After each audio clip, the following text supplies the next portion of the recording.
Just press the damn button, nerd. I did. Thank you. You're welcome, Swaggo.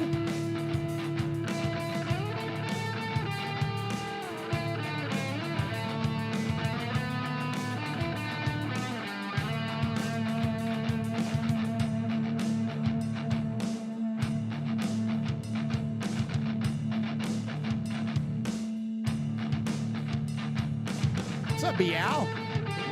Be Al Ron. Oh, the grumpy Raider. Oh, yeah. Raider Lorian. Oh, what's up, Raider Lorian? Paul. I'm sure you saw the finale, Raider Lorian. I watched it this morning. Oh, is that already over? Oh my gosh, yes. I'm so behind. I haven't watched the season. It's so good. Is it the best one? It's not the best one, but it's really But it's really pretty good? Okay, yeah, good. Yeah. What's up, Hooligan Nation? There, I may or may not have gotten a little teary. Yeah, but the last time it did it to me too. Gotcha. What'd you do? I hit the wrong button, Oh, nerd. you stupid ass. Why you gotta call what? Don't start with that stupid shit there over I there. was gonna say, he said Well. you could call him old, but you can't call him call me stupid. Well, then don't be stupid. You fat Hey, fingers, maybe. penis, How about knock that? it off.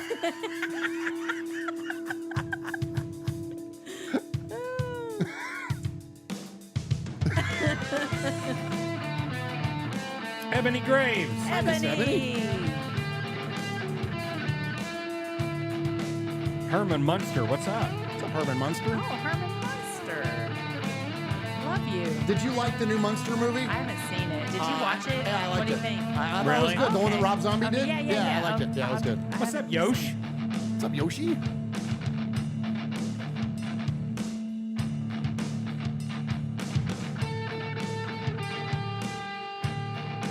What's up, Edgar V? Greetings from Orange County, California. Tex Cooper. Tex I Cooper. don't know if I've ever seen that name in here. Welcome, Tex. What a great name. Where were you, Michelle, when you lived in L.A.? We lived at Garden Grove. Garden Grove. Yeah. And a little in Santa Fe Springs. Where's that? It's kind of like East LA. Okay. Yeah. Or it was in my mind.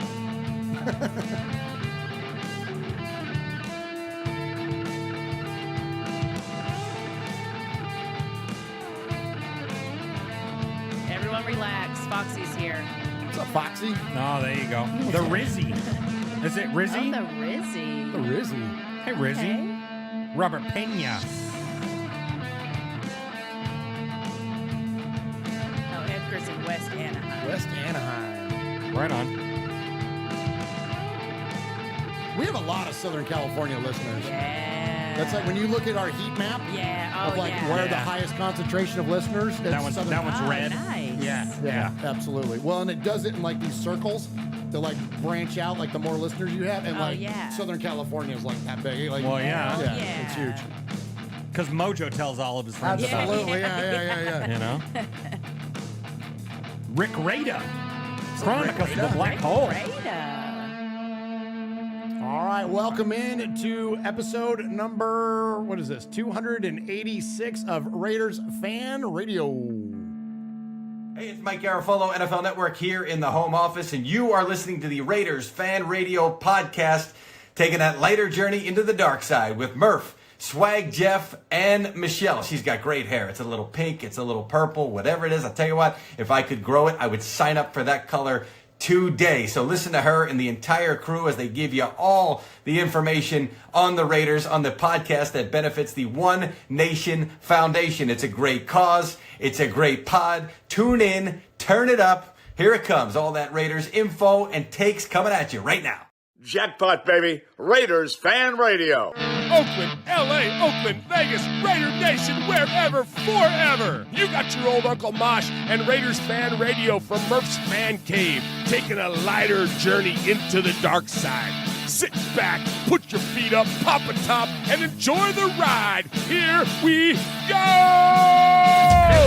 Look left, look right, Paletnikov, a leaking pass, touchdown! We miss you, we love you, and we'll see you in the Hall of Fame. When you have great coaches, then after you have great coaches, you get great players. You have a great organization, and you tell them one thing: just win, baby. Way up the middle, intercepted Filipiano at the 50, time running down. Oakland football, and I think Oakland victory. The Oakland Raiders have scored on the most zany, unbelievable, absolutely impossible dream of a play. Well, I love this team. I think this team can win. I think this team can win. You are listening live to Raiders Fan Radio. Take it away, guys. Why, thank you, Brett Musburger. What is up, Raider Nation? Your buddy Murf back once again for what we trust will be a fantastic episode of Raiders Fan Radio, coming to you live from Murf's Fan Cave, otherwise known what my kids call the bonus room. But we appreciate you all very, very much. Appreciate everybody that is in the chat tonight. Appreciate Paul Edgerton is in there. Appreciate Swag Jeff is in there. Appreciate the Raider Lorian that's in there. Raider Lorian was asking if we have car bumper stickers. Absolutely, and I tweeted out the link. I sent it out right there. Yep. Yep, there you go. Thank you very much for that, Swaggo. Hey, our buddy Graf is in there. What's up, Graf? What's up, dude? Appreciate you joining us, and in fact, you're going to get some respect here in just a second from us because we appreciated the invite to join you and Brother Stewart on the Graf and Stu show. Appreciate Robert Pena's in there. Herman Munster is in there. Hooligan Nation is in there. Kenny Blair, Chronicles of the Black Hole. Kenny Blair's coming to us from Scotland. What's up, Kenny, coming from Scotland? A lot of awesome Raider fans out there in the UK, man. Our good brothers and sisters in Silver and Black UK. I've always enjoyed getting a chance to meet those folks. And of course, helmed by Keith Smith out there. Exactly. The Crusader exactly. Raider. Yeah. And speaking of that, our buddy Paul, I don't know if I mentioned Paul yet, but he's in there, of course, holding it down for the English Raider fans. And so anyways, appreciate you joining us here tonight for Raiders Fan Radio episode 286. And for those of you that are joining us live on the YouTubes, thank you very much. You can find us every Wednesday at 7 p.m. Eastern, 4 p.m. Pacific on the YouTubes. That's youtube.com/Raiders Fan Radio. Or you can find us on the audio internets. Absolutely. Oh, the audio The audio internets. All you got to do is ask your audio internet connected device, like your Alexa, your Google thing, your what else? Does Apple have one? I'm sure they. I'm sure they do, right? Yeah, I'm sure they do. But it's Alexa's what everybody uses. Right? That's what everyone uses. That's I'm waking up everyone's Alexa every time it comes out of my mouth. You are for sure. But yeah, you ask your girl Alexa, you ask anybody else. Yeah, it's Raiders Fan Radio. You can find Raiders Fan Radio, and you can find it on any podcast service. So that's Stitcher, that's Google, that's Apple Podcast, that's Amazon Music, Pandora, Amazon Music. Yep. iHeartRadio, you name it, you can find this show. And so if we would just ask you, please do us a favor just to support the show. Just hit the like, hit the subscribe, hit the thumbs up, write a review, any of that kind of stuff. All helps our cause here. And because we take all the attention that we get via monetary contributions or advertising, any of that kind of stuff goes to our nonprofit, which is the One Nation Foundation. And we give all that money away to Raiders related charities, including a new one that we've taken on this year is Raider Dad. And Raider Dad, what they do is they supply trips to Allegiant Stadium for underprivileged kids to not only go out and experience what it's like going to a tailgate in a Raider game, but they do it with their families. Mm-hmm. And so it's such an important thing to connect with adults and with the other significant older folks in their lives, and they're using football to do it, and so they're providing these outings for them, and so we're proud to partner with them, and so we're gonna sponsor basically one of these outings for the Raider Dad folks. So, anyways, appreciate you all very, very much for joining us. I think that's all I got. I don't think I got any breath left in the way that Swag's looking at me. He's ready to start. Good. Shut up. He's ready to get in there, man. Ready to start talking. So without further ado, let me turn it over to my best friend and yours, the man that adorns the western annex of the Murf's Fan Cave desk. He is Swag Jeff. Well, yeah, he is. It's styling and profiling. You are exceptionally styling today, Swaggo. Of course I am, because in true Swag Jeff fashion, I'm rocking Swag Jeff. So if you're on the audio podcast, You're missing out. You are missing out for sure, because my birthday gift came early. So Michelle, so Murf gave me my gift last week right after the rundown. He goes, it's not your birthday. It's not my birthday until May, and so he goes, I can't wait another second to give this to you. So I'm rocking the Hawaiian shirt with Swag Jeff on it. So, I mean, come on, man. I mean, it doesn't get any better than this. It's my favorite shirt of all time. And it's such a classic Swag face. It's the face. It's the face. You're making the face. You got the sunglasses on. You got the Raider hat on. I was worried they weren't going to print it because of the Raider hat. No, they don't give a damn. Yeah, they don't care. They don't care, man. Yeah. Well, and they saw Swag Jeff underneath the hat. That's what they were That's most really what on, they were. so. Well, they might even introduce that into like their standard line of clothing.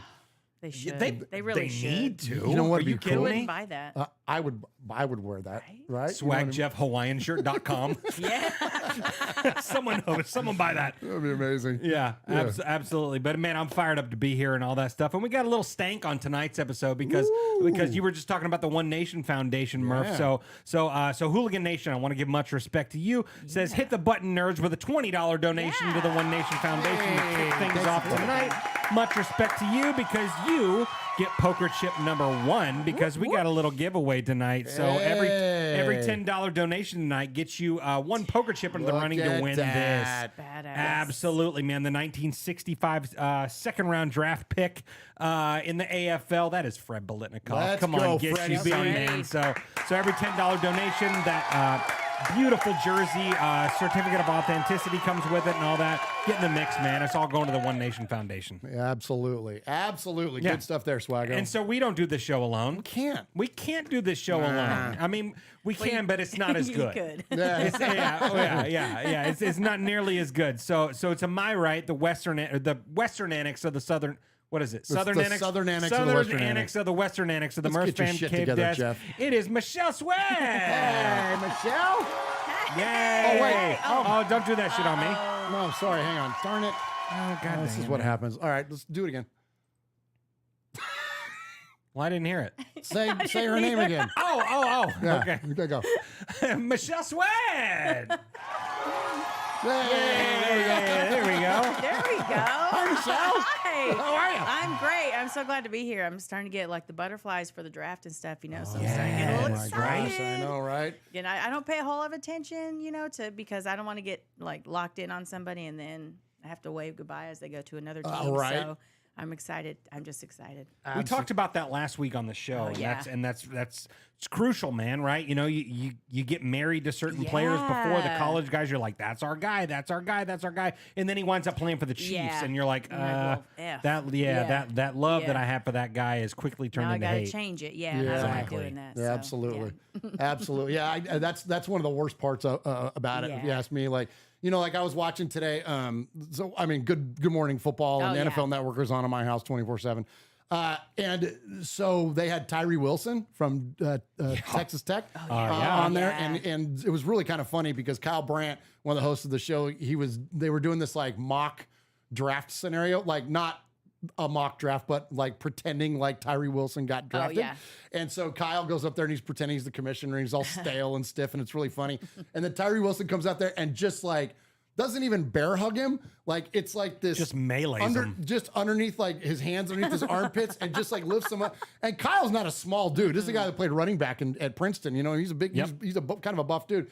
And just lifts him up like he's nothing. Because Tyree Wilson has an 86-inch wingspan or something crazy like that.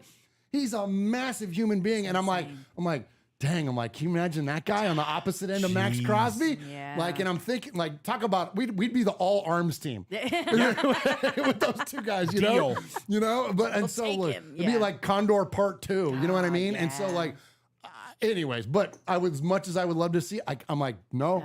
Don't get excited. No, that's the hard part though, because you keep hearing all these names and you hear all of their like what they've done, and even if you're trying not to pay attention, you're hearing names and you're just like, oh, come on, Michelle. Yes. Just don't listen, because I don't want to get locked in on anybody. But there's some I'm excited. Absolutely. Well, and Jeff, you and I, we've talked a lot about Hendon Hooker. Of course. That's another player that we're Of course. excited about. Also, Christian Gonzalez. Like, I think what I have to do, and I think I might have mentioned this when we did our rundown this last week, but what I have to do, Michelle, because I don't want to get married to a player. Right. And when you do the math, even with the amount of picks the Raiders have, out of all the players that get drafted, about 4% of them are going to be Raiders. That means 96% of the players that you're looking at and studying and I'm not, that's not a judgment call or play to anybody that does do that, because like we mentioned on the rundown too, the guys that we know that do that, like Wasted and Graff and those guys, they do it amazingly. Like they break down the draft and players way better than we ever will. Right. But my point though is that whether you may be doing a great job at it, 96% of the guys you're studying are going to be playing somewhere else. Right. And a very large portion of them are going to be playing for teams we don't like. And so I'm just like, I have to. That's one and the same, right? Yeah. Which is all of them. Yeah. But yeah, right. But so like, what's the Bible say? Above all else, guard your heart. Like that's I me.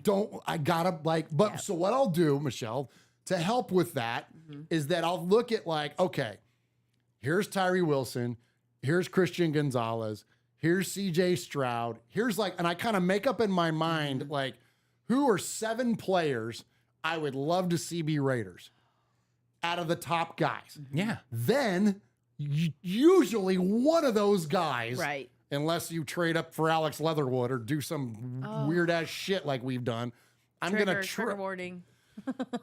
You know what I mean? Yeah, right? Yeah, And so yeah. I'm going to trust that Dave Ziegler is of sound mind and is going to draft. And we're going to get into this later, and I've got a lot of audio from Josh McDaniels.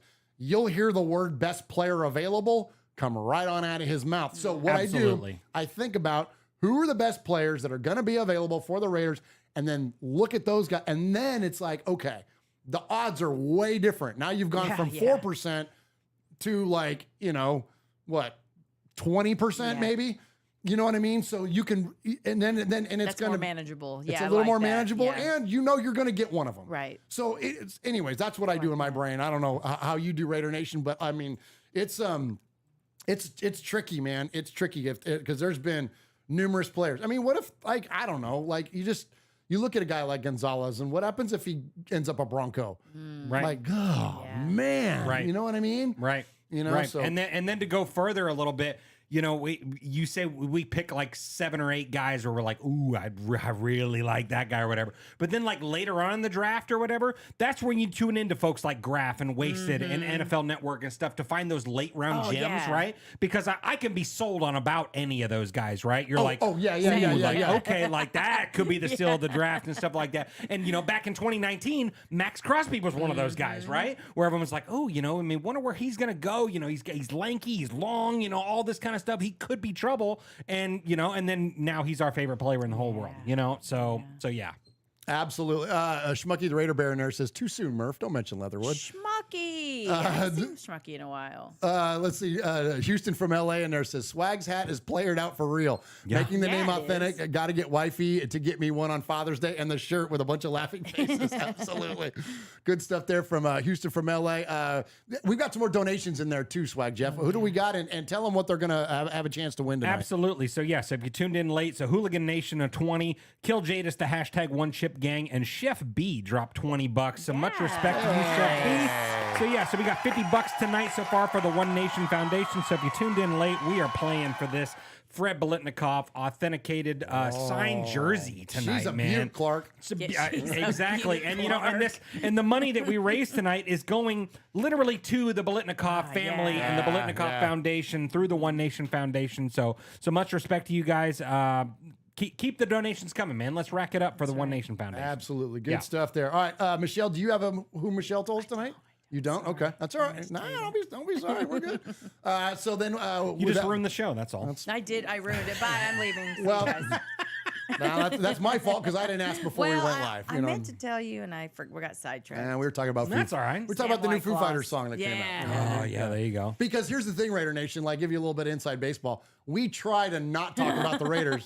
As much as people say, you guys won't ever talk about the Raiders on your show, we really don't talk about the Raiders before we go live, because if we talk about the Raiders before we go live, we got nothing to talk about when we go live. And then it sounds canned, you know, Right. like when you Yeah, repeat what you said. And respect to you, Murph, for cutting us off Cutting whenever we us do. off. Yeah, Because, every you know, time. because we want to talk Raider football all the time, know. right? So, I mean, as soon as Michelle walks Yeah. into the door, I'm like, yeah, let's go. Yeah. Let's talk about all this stuff, right? And so Murph always catches us Yeah. and goes, We hey, don't need to be save, talking about save this. Save it for the show. Save it for the show. Quit talking about that you know? shit. Yeah, quit talking about that shit.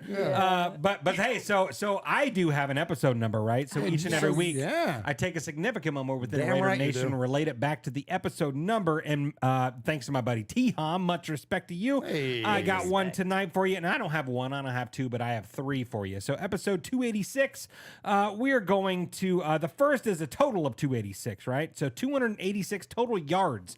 That's what the Raiders picked up against the Kansas City Chiefs, the second time that we played them ever in 1963. Oh. So much respect. Al Davis's first two games that were coached were both versus the Chiefs in a span of 5 days. So much respect to that. 286 is also the total number of rushing yards that the Raiders amassed against the Falcons in a 37-34 victory on November 30th, 1975. Wow. Absolutely. And 286 is also the total number of passing yards that Rich Gannon ended up with in the Raiders' 2002 AFC Championship victory. Let's go. That's solid, man, right?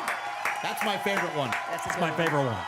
Yeah, That's where we beat the Titans' ass. absolutely. That was beautiful. Absolutely.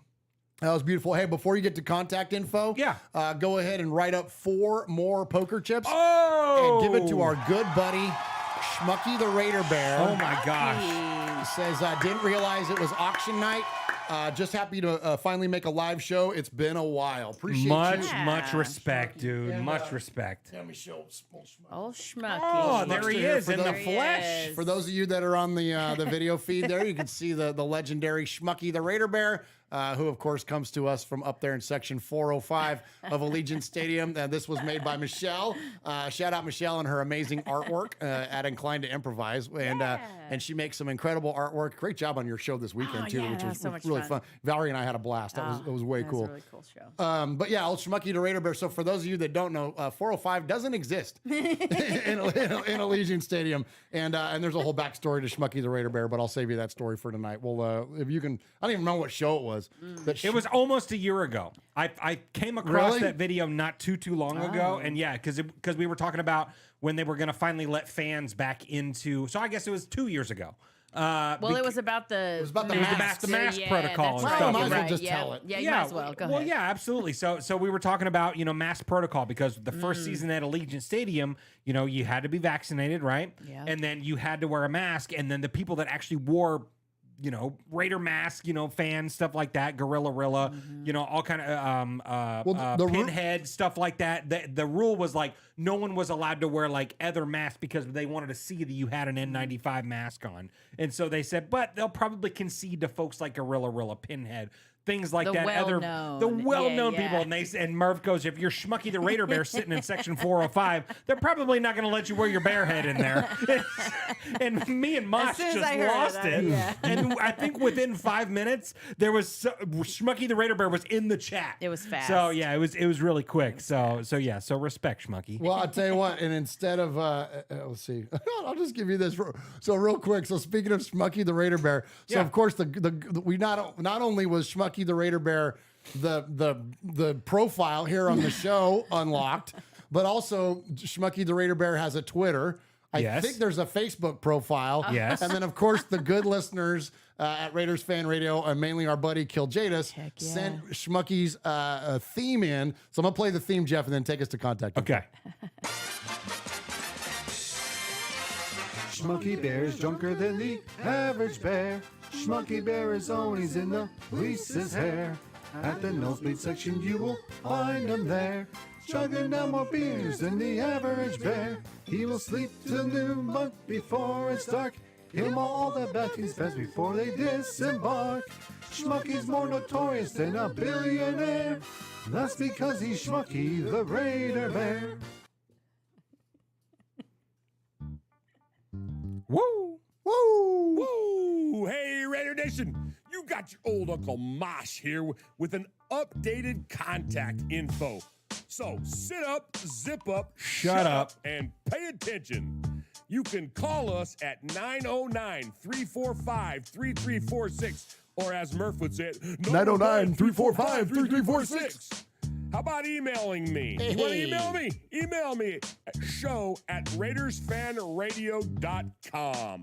Or what about reaching out to us on some of that social media stuff Swaggy likes? Well, yeah. Try Facebook at Raiders Fan Radio Podcast. The Twit at Twitter at Raiders Fan Radio. Insta something. Instagram at Raiders Fan Radio. The tiki-tiki-taki-talk. TikTok at Raiders Fan Radio. Or what about the Twitch? Some of you out there twitching. Yeah. Anyway, Twitch at Raiders Fan Radio. Or if you don't like that, go to the YouTube. America, go to the YouTube. YouTube.com/Raiders Fan Radio.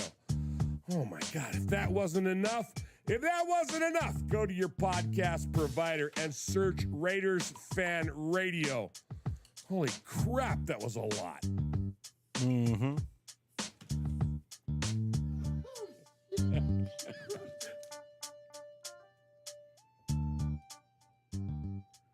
Good. Ooh, nice. Right. Mid-season Right form. there. I like it. I like it. You know, and when we're doing shows every other week, that usually messes with our timing a little bit. It does. Not It this does. week. Not this week. day. We are Not on this it. day, man. So hey, respect to Houston and LA with a $10 donation to the One Nation Thank you, Foundation. Much respect. So here at the top of the show at our respect segment, we're already at $100 tonight for the Fred Biletnikoff thank you jersey. so much. So yeah, Thank you so much. So get in the mix, man. Every $10 donation gives you one poker chip to win this bad boy Fred Biletnikoff signed jersey. That is awesome. And hey, and so just to give you a quick little update, and I'll tell you what, let me give you guys some respect before we even get to respect. Okay. Let me give much respect to all of those of you that are out there in the listening audience and watching audience that have contributed to the One Nation Foundation. Jeff and I just looked before we went live tonight. We've already raised $3,500 this year. Yeah. So we've already. So Yeah. our goal is to give the Biletnikoffs a check for 15. And we're going to give money to the Raider Dad folks as well to supply one of their outings. Right. Like, this could be a banner year for Raiders Fan Radio, and that's before our corporate folks have even come on yet. Yeah. So, Yeah. and this is all 100% because of you guys, and we couldn't be more thankful and generous enough for what you all do to not only support this dopey little show that we do around here, but most importantly, the fact that you give to the foundation so we can support these Raiders-related charities. And, Yep. and the more money we raise, the more charities we're going to start rolling out to. And so thank you very, very much for everything that you guys do to support us. We love you for that. All right, so much respect there. And we got some other guys we want to give respect to. Well, so, yeah. we don't do props. We don't do shout outs. There's nothing wrong with those things. But, we're Italian. We like to give a little bit of respect.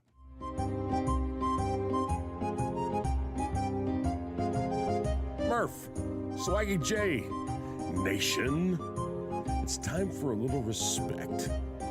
You know, respect ain't bought, it ain't sold, it ain't demanded, it ain't negotiated, it's earned. And without blowing smoke or giving shameless plugs, we want to say salute and much respect to the following folks.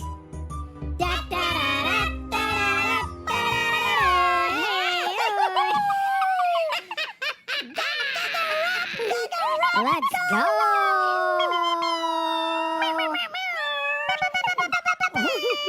Wow, that almost makes it sound like it's like a cat or something. Yeah, it did man. sound a little.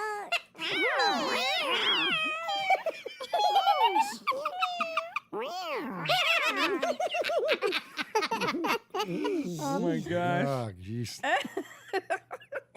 Holy cow. Man, I love the club horn, though. That was funny. All right, so let's give a little bit of respect. So we appreciate, so many of the amazing content creators that are out there Yes. in the space. You know what I mean? And That's our family, man. This Yeah. community of Raider fans that Yeah. likes to put out content. And I got to say, one of our favorite things that we learned quickly when we started doing this show, and the reason that we called it Raiders Fan Radio was it not only to celebrate Raider Nation, Sure. to lift us up collectively as a fan base, but the things that people chose to do with their fandom and the creativity that comes out of that fandom. In Michelle's case, I just mentioned that, you know, she made Schmucky the Raider Bear, the ships that you see behind Michelle that she created, the pan that Uncle Mosh used to use to beat the shit out of Jeff that you could see in that shot. That was painted by Michelle. Like, she's taken her Raider fandom and created art with it. People write music. So many great Raider themes and things that are out there. You know, you can do a podcast like this or whatever. There's a lot of different outlets for that fandom, and we really just have gotten such a big kick out of that. And so, anyways, that's one of the things I'm so proud of about our community of Raider fans, and I think that's why the Raiders shows that are out there, whether it's podcasts or videos, I think that's why it's the best.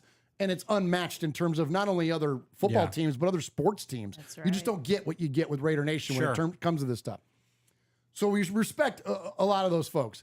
And one of them in particular, our buddy Graphic Raider, I want to give a respect to him tonight. I want to give respect to not only Graf, but to Stuart Schweigert, who is the former safety of the Raiders. So good, yeah. So Graf reached out to me and Swaggo the other night to join him and Stu on his channel for a show, and Swag was able to make it. I was able to pop on there, and I say pop on. It was a 2-hour show, and I told Jeff this, Michelle. It's very rare that I have as much fun podcasting outside of the fan cave, or at least with you guys in whatever our thing is. That was one of those times. It was so much damn fun and funny, and just, I mean, incredibly insightful information from Stu, incredibly entertaining stories from Stu. Gosh, yes. And just the overall vibe of hanging with those guys. I can't brag on that experience enough. And if you want to check it out, go to Graf's channel. It's now the OLV Raiders Network is what he calls it. And so go to OLV Raider Network. You can watch it there live. It's Graf and Stu show. Or it's on our channel on the audio podcast. Yep. Graf was so kind to share back the video, and since his video was already up, I didn't want to put a video out on our channel. We don't want to compete with I our want to brother. do that. You know, not that we don't compete. We're all lift each other up. You know what I mean? But that was his content. I didn't want to, even if it was one view, I didn't want it to go away from his. But he did share it with us, and so I took the audio and made an audio podcast out of it, and it's on our audio podcast channel. So if you're an audio listener, you can check it out there. It's just called Murf on the Graf and Stu Show. Yeah. And yeah, so much freaking respect to those guys. Had an absolute blast doing it. Absolutely. Well, and you know, and if you're a fan of like getting in deep on like, you know, more than just like watching the play on the field and stuff like that, if you want to get like fun, cool stories of like, you know, what it was like to be in that locker room. What was Al like really? You know, stuff like that. Because Like Stu was one of Al's guys. Yeah. Stu was one of Al's guys, man, for sure. so cool. So and Stu and Graf, they go on all the time. So I think Mondays or whatever it is. Check them out. You know, it's unbelievable. Like you said, man, I had more fun as a fan watching that show after the fact. Like, I mean, I was belly rolling, man. It was so it was so funny. Some of the stories he was telling, especially, you know, when you guys were getting all loopy by the end of it, man. That's it was great. freaking amazing. So yeah, check that out, man, for sure. You know, and I think that's why we like hanging out with Will so much, because we get more of that, like, because we're nerdy Raider fans, right? So we get that like stuff that we're like, ooh, not a lot of people know that. Like, that is way interesting and stuff like that. So, like, as funny as Stu's stories are, and he's an amazing storyteller. Incredible. Like, I could listen to him tell me stories, not even about Raider, but just like in general, like all the time. Like read your books at night just and like go to bed. no, Yes. yeah, no shit. Like tell me bedtime stories and shit. Like, for real. Like, he's such a good storyteller. But yeah, man. But that's why we like hanging out with Will and stuff like that, because we get that inside stuff. So check And it's them out. lighthearted for sure. delivery. And that's it's the other thing. Is lighthearted that He like, had stuff, an man. incredible delivery, and his storytelling was just top notch. And I think hearing from players that have played, like, you really do get a better perspective of, not that it's just a game, because that sounds very flippant, but yeah, like, he's a real person who, like, just hearing him tell the stories about how fans treated him really, really makes you think about how people interact on Twitter with players and like what people say to people. They're like real people. So to hear, and Will talks about that too. Like, you know, just hearing them just talk about how fans interact it kind of really kind of brings you back down, gives you a little perspective, and those are real people. They're not Stay just classy, there for us Raider to throw Nation. tomatoes at them. And Stay classy, stay classy. man. But I actually wrote I don't remember who he was describing, but he said, "Big ugly face ass ugly." And I don't know who he was talking about, but I had to pause it and laugh for like 10 minutes because I was like, his just delivery with no filter. That's my kind of person right there. It's beautiful. Yeah, it was so funny. That's the thing is that he's So not good. doing it for response. Mm-hmm. He's just being himself and Yeah. doing his delivery, and it's funnier than so heck, good. man. Yeah. So good. It's so good, and yeah, and and maybe that's one of the reasons that I vibed so much with Stu is that it did remind me of our interactions with Will, where it's unfiltered, and he's just being himself, and his natural disposition is very entertaining and funny. So of course. you just like gravitate to people like that. And then, oh yeah, by the way, you played for my favorite football team that I adorn my house with, wear all over my body and tattoo it on my, you know what I mean? Like, right. And so it's like, I don't know, like, I'm not trying to overblow it, but like, there's an immediate connection to folks like that. Absolutely. You know what I mean? And then I think the last component is this. There's a humility there that like, and he talked about this, Stuart talked about this, like, you know, athletes can be assholes. I mean, anybody can be an asshole. Sure. Podcasters can be assholes too. But especially those couple guys. but damn you, Jeff. But so I mean, anybody can be an asshole. But like to take what you do for a living and to treat people a certain way because of what you do for a living, that doesn't exist with Stu or Will, with those guys. They're just them, and they treat you just like they would treat anybody else, like a teammate, like a damn teammate. And so it's a very easy conversation. It's a comfortable conversation because I've been around athletes before that weren't like that. Oh, they'll prime time the shit out of you. That have that, and frankly, and we've encountered. Well, one of them changed his mind about us once we went up on stage and presented a check to the foundation. But we got prime time pretty hard by a pretty prominent legendary. I'll say it, Marcus Allen. Oh, well, I'll say it. Okay. I mean, Marcus Allen is not subscribed to our channel. It's Well, okay. that's okay. All right, fair enough. Okay. But yeah, you know, so I walked up. He did So prime time us, but he did. didn't have any reason not to. You know, He had like, no reason to not to because I mean, you know, when you have Swag Jeff walking up to you at the Bolitnikov Foundation dinner and go, "Hi, we do this show and we raise this money and this is why we're here. Will you sign these footballs for us?" And he kind of looks at me like, "Who the hell is this?" You know. Short little fat son of a bitch, you know what I mean? But then we did. But then we went up on stage and presented the only other $10,000 donation besides him at that event. You know what I mean? So he was like, okay, I feel you. And he came over and he was kind enough to sign our footballs that we're, that we're giving away or that we're, raffling off not raffling off, I guess, auctioning off or whatever you want to call it. That We're selling it. We're selling it. selling Whatever. it. So respect to him. But like guys like Stu and guys like Will Compton and stuff like that, you almost kind of feel like that you are one of their teammates and stuff like that. Like they kind of play it down so cool where like I feel like I'm boys with Will Compton.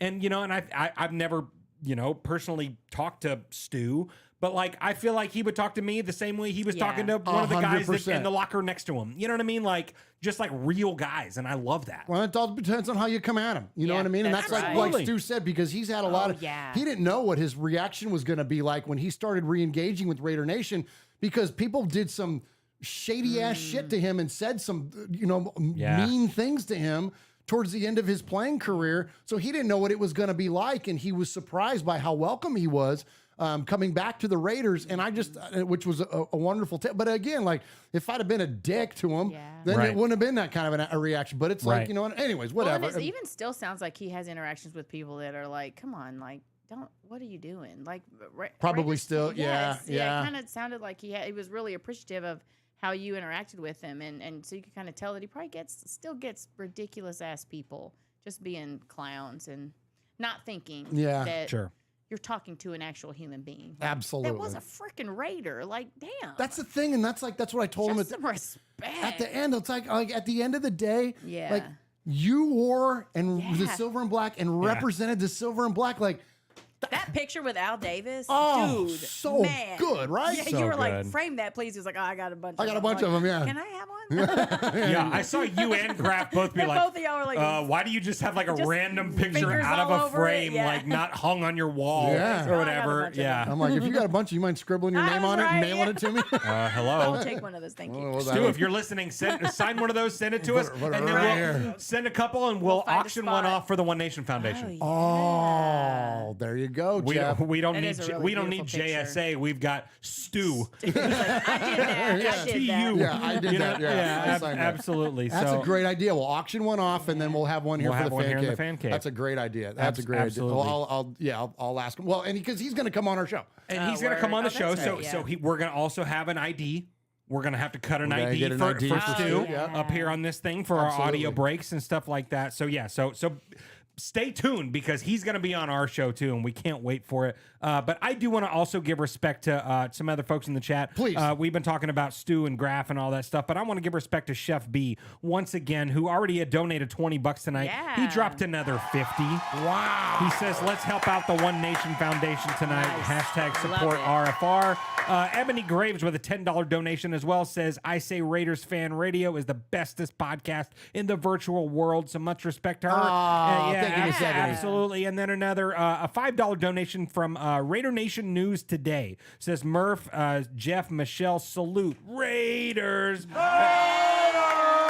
So a $5 donation from them as well. So I'm going to round them up. I'm going to give them another $5 to give them a poker chip as well. So if you tuned in late, we are raffling off this signed Fred Biletnikoff jersey that's all going to the One Nation Foundation. Every $10 donation gets you one entry into the running to win this bad boy. Awesome. Hey Raider Nation, this is Max Crosby from the Oakland Raiders. What's up, Max? And goes down, and Max Crosby, who forced a fumble last week. You're listening to Murf, Mosh, and Swag Jeff on Raiders Fan Radio. Thank you so much. Just win, baby.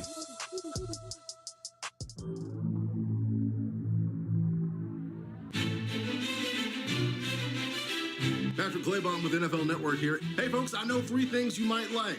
Do you like football? Do you like the Las Vegas Raiders? Do you like listening to things? I'll add a 4th. Do you like swag? Well, here we got Swag Jeff, Murf, Uncle Mosh. This is Raiders Fan Radio.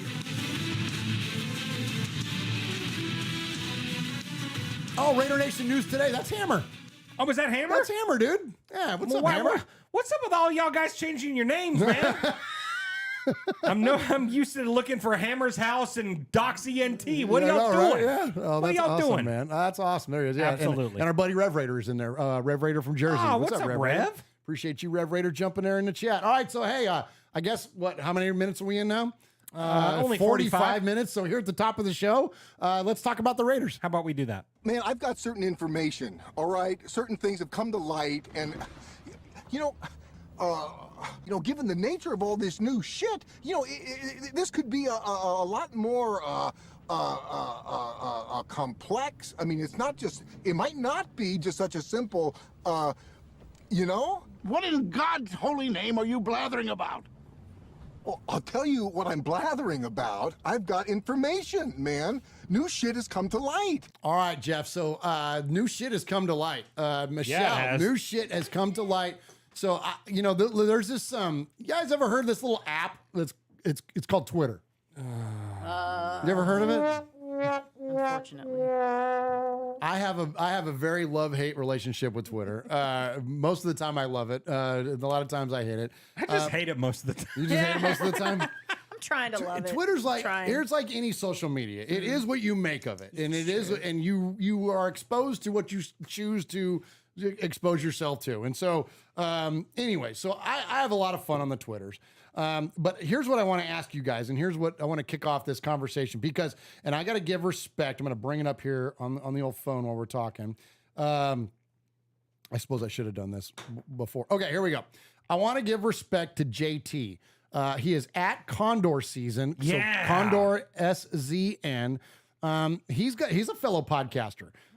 He's an East Coast guy, and he's a host of the Raider Cast.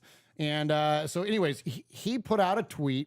And he says, what's an opinion that will have you like this? And he does the thing from from Tangled, where the guy's surrounded by a bunch of swords. You know what I'm talking about? And so, or if you picture it like this, the Jon Snow standoff against all in the Battle of the Bastards, where everyone, the entire army's coming for him, and you're standing alone. So what Raiders opinion will have you like this? And he says, I'll start. Josh McDaniels is not getting a fair chance as a head coach.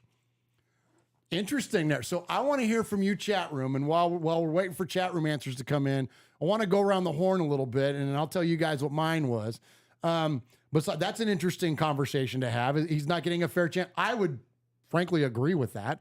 I think that it's, I think in 1 year to make up your mind as a fan that it's not going to work. Grant, I get it. I get it that the evidence has not lended to, give you caution to think otherwise. Sure. And especially when you think about track record going all the way back to Denver. But still, when you look at tenures in the NFL, 1 year for a coach is too early to make up your mind that it's not going to work. So I think that's a fair one. So what point or what opinion would you have, Raider Nation, that you feel like you would be working against the grain, going against everybody? Here, I'll give you what mine is. I said, and this came up with a whole bunch of freaking responses on here, and I'll save you all the back and forth. It's kind of about split down the middle, but the whole point of this was to have an opinion that may not go over well, right? That's the whole point of the concept of the question. So I said this: Josh Jacobs isn't worth the money. Trade him and draft a running back. Well, don't you know? I had a lot of people come at me and say, you have lost your mind. He's the best running back in football. Well, I disagree. I don't think he's the best running back in football. And people are like, well, he's the yardage leader. Yeah, well, Justin Jefferson led the league in yards receiving. Is Justin Jefferson the best wide receiver in football? No, he's on our team, the best wide receiver in football. I mean, and there's a handful of others that I would also put in line ahead of Justin Jefferson. So I don't think just because you're the league-leading rusher automatically makes you the best. And I think that when you consider the holes that we have on defense, the now salary cap that we are fighting up against, I think there are better uses of our money than paying Josh Jacobs above the franchise tag. It's unfortunate for running backs. I feel for running backs. They're getting hosed in this collective bargaining agreement because after your rookie contract, you have about outran, no pun intended, your value on a football team. And I'm going to read this to you real quick. And as I scroll through my notes real fast here, let me find this dang thing. So, all right. The current running back market value is in the toilet. So says our good friend Mo Moten at Silver and Black Today. Love that guy. Love that guy. Love him. Saquon Barkley is in a similar situation to Jacobs. The top running backs in trade cut rumors this year: Derrick Henry, Dalvin Cook, and Joe Mixon. Chargers cut off talks with Austin Eckler, who's led the NFL with 38 touchdowns since 21. Off his best year for the Eagles, Miles Sanders signed a 4-year, $25 million deal as a top-paid running back in free agency. 4 years, $25 million. That's where the market's at. Josh Jacobs is not going to get a bunch of money above the franchise tag, right? And he won't sign it. And he's being petty on social media by putting out things like respect goes both ways. Would hate to see it. Is $10 million not enough respect? Like, I'm sorry. Yeah. Like, I understand wanting to get that second contract. I really do. And I'm a capitalist at heart, and I don't begrudge anybody for going and getting theirs. But you got to also be realistic in the position that you're in. The Raiders have all the leverage. We have Zeus White in the building. Yep. We have Brandon Bolden already there. We had, what's the other young guy we drafted late last year? Britton Brown. Britton Brown. Like, we have options at running back. And the other part of this is I got crap from people saying, like, well, why would we trade for, or why would we draft a running back when we've got all these other running backs? Because you got a young man like Spears out of Tulane who is going to be an absolute baller and probably available in the middle rounds of the draft. And there are others. Like Isaiah Pacheco proved last year you could be a 7th round draft pick and go in and ball out and win a Super Bowl. Yep. So there's the reason, Raider Nation. So there's my opinion, where I had to draw my sword and stand against the masses. Yep. But surprisingly, more people actually agreed with me than I expected on that. But that's kind of my feeling on Josh Jacobs, and that is no freaking shade at Josh Jacobs. I'm completely grateful for what he did for the Raiders. But there's a reason he didn't get his 5th-year option picked up. And because the Raiders weren't confident that he was going to be able to do it in back-to-back seasons, because he hasn't done that yet. Anyways, I'm going to shut up. Hit on any of that if you want to, but also I want your opinion. Yeah, I want to tag that just a little bit because one thing that you say this all the time, as far as NFL contracts go, they pay you for what you're going to do, not for what you did. This franchise tag is not a disrespect to Josh Jacobs for the fact that he was the NFL leading rusher last year. Like, good job, dude. Kudos, man. That comes a lot of times in a contract year, in a prove-it year, you declined my 5th-year option, here's a pair of these, and I'm going to go, ballistic, in the backfield. And that's what Josh Jacobs did, and we love that. And Josh Jacobs is one of my favorite Raiders. Just a stud, man. Balls out. The only current player I own his jersey. There you go. Plain and simple. And that should tell you something, Raider Nation, because you do not own young players' jerseys. Not at all. But, in other situations and in other years, you just haven't seen that out of Josh. You got the flash in his rookie year of like, ooh, like this guy's going to be a freaking baller. But then you just couldn't stay on the field, right? So, yards per carry comes down and all those things. For a guy that has had, injury trouble, all those things, the petty stuff on Twitter, all that kind of stuff, and on his Instagram story and all that jazz, whatever, $10 million is a freaking bag to you, bro. Like, scoop it up. Yeah. Scoop it up. Get paid, man. Yeah. And then ball out this year. And so then, your contract that you want where you may get 11, 12, whatever, but I don't think he's going to get a whole lot more than that. Think so and either. I think that's the rub with me is that like, bro, like $10 million, dude, like, Miles Sanders just got a 4-year, $25 million. I'm not good at math or whatever, but that's considerably less than $10 million a year, right? So, dude, like, but here's the thing though, and here's why I understand where Josh is coming from. Like, if he gets hurt, right, he doesn't have like he's looking for that something that to secure the future. Sure. And a franchise tag does not secure the future. And look, if you want to, unfortunately, for a lot of players, you want to piss them off, give them the franchise tag, and it's the non-exclusive tag. There's the other thing. So it's like, I get where he's coming from. I don't think it's disrespect. I think it's a business decision. Like, the Raiders have an entire team to manage. They don't just have to manage one position. Yeah. And we have holes that are glaring and way bigger and more important, I think, than running back. But let's move off of this. Give me your. I'm going to tag one more, please. But then give me your opinion. I definitely will. So and I think Josh Jacobs probably should understand that these moves are business because of all people on that team last year, who was the most vocal about being pissed off that other positions weren't performing as well as they need to be? Right. It was Josh freaking Jacobs, man. So like, he knows that like this team's got to save a little money to be able to, pay out and get some performance in other positions. So moving on from that, the hot take that I will stand there with the sword and defend is I think that signing Jimmy Garoppolo made our offense 5 times better.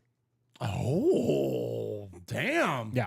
I think that I wish I had like a horses charging or something a clip to play. There you go. I think that bringing Jimmy Garoppolo, who's got coconuts? Damn. Yeah, who's got coconuts? But I really But I really think that Jimmy Garoppolo coming into this locker room, I think it immediately made our offense considerably better.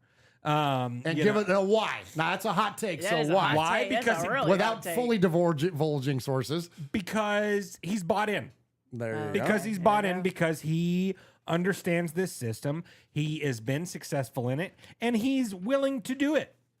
Plain and simple. He knows what to do to get the job done. That it's a team sport, and that it's not all about feeling comfortable or uncomfortable in a certain situation. He's willing to do what he needs to do for Josh McDaniels in the way that he runs this offense. Plain and simple. And some of the other players on offense, their numbers might be a little bit different than what they were last year. But I think overall, as an offensive unit, for those 11 guys that hold on to the pigskin on offense, the offense is considerably better with number 10 under the center. I like it. That's a good one, Jeff. How about you, Michelle? So mine was actually going to be a Josh Jacobs that I don't think he's worth like hanging on to because he and I hate to bite off yours, but honestly, all three of them to me are not very hot takes. They seem valid. Like the Josh McDaniels clearly has not gotten the time that he needs, even though I know it's hard to not think about what he's done in the past. Like I totally get that, but you really have to look at this from the perspective of the Raiders, not Denver or whoever the hell else he was with. You really have to look at it and give him the time that he needs, and Dave Ziegler as well. That's for sure. Then the Josh Jacobs thing, like, yeah, he was really great last season, but we still didn't make the playoffs. So, like, even if we brought in a running back that even produced a little less and the rest of the offense produced a little more, you're going to have a more balanced offense, and you're not going to have to put the whole games on his back. So, like, I get wanting to get what you deserve. Like, I totally understand and do that. Like, go for what you think you deserve, but also be realistic in knowing that your whole team has holes that need to be plunked, and you got to think about that. And then releasing Derek Carr, I think, was probably one of the smartest moves aside from bringing in Devontae Adams. I think that was a really great move because I like that take right there, plain and simple. You know what? That's a good one right there. Yeah. I like it. Much respect. Because if anything, it completely shook everything up to the point where now things have to be different. They will be different. Now I don't know if they're going to be better. We'll have to wait and see, but you can't keep doing the same damn thing over and over again. That's insanity. So releasing him, fresh canvas. I'm an artist. I'm all about a fresh canvas. Let's see what the F we can do from this point forward. So I think releasing Derek was a good move. Painful for a lot of people, but you say it all the time, are business decisions. You guys really have to think about this from a business perspective. You're not going to keep an employee that is good enough, but when you know that there may be better out there, you're not going to keep that employee. So yeah, absolutely. Yeah, well, so some of that would be it, mine. and kind of on that Josh Jacobs train that we're talking about as well. There's a person in the chat says, I'm all in for cleaning house and hiring the men that still have passion to play the game.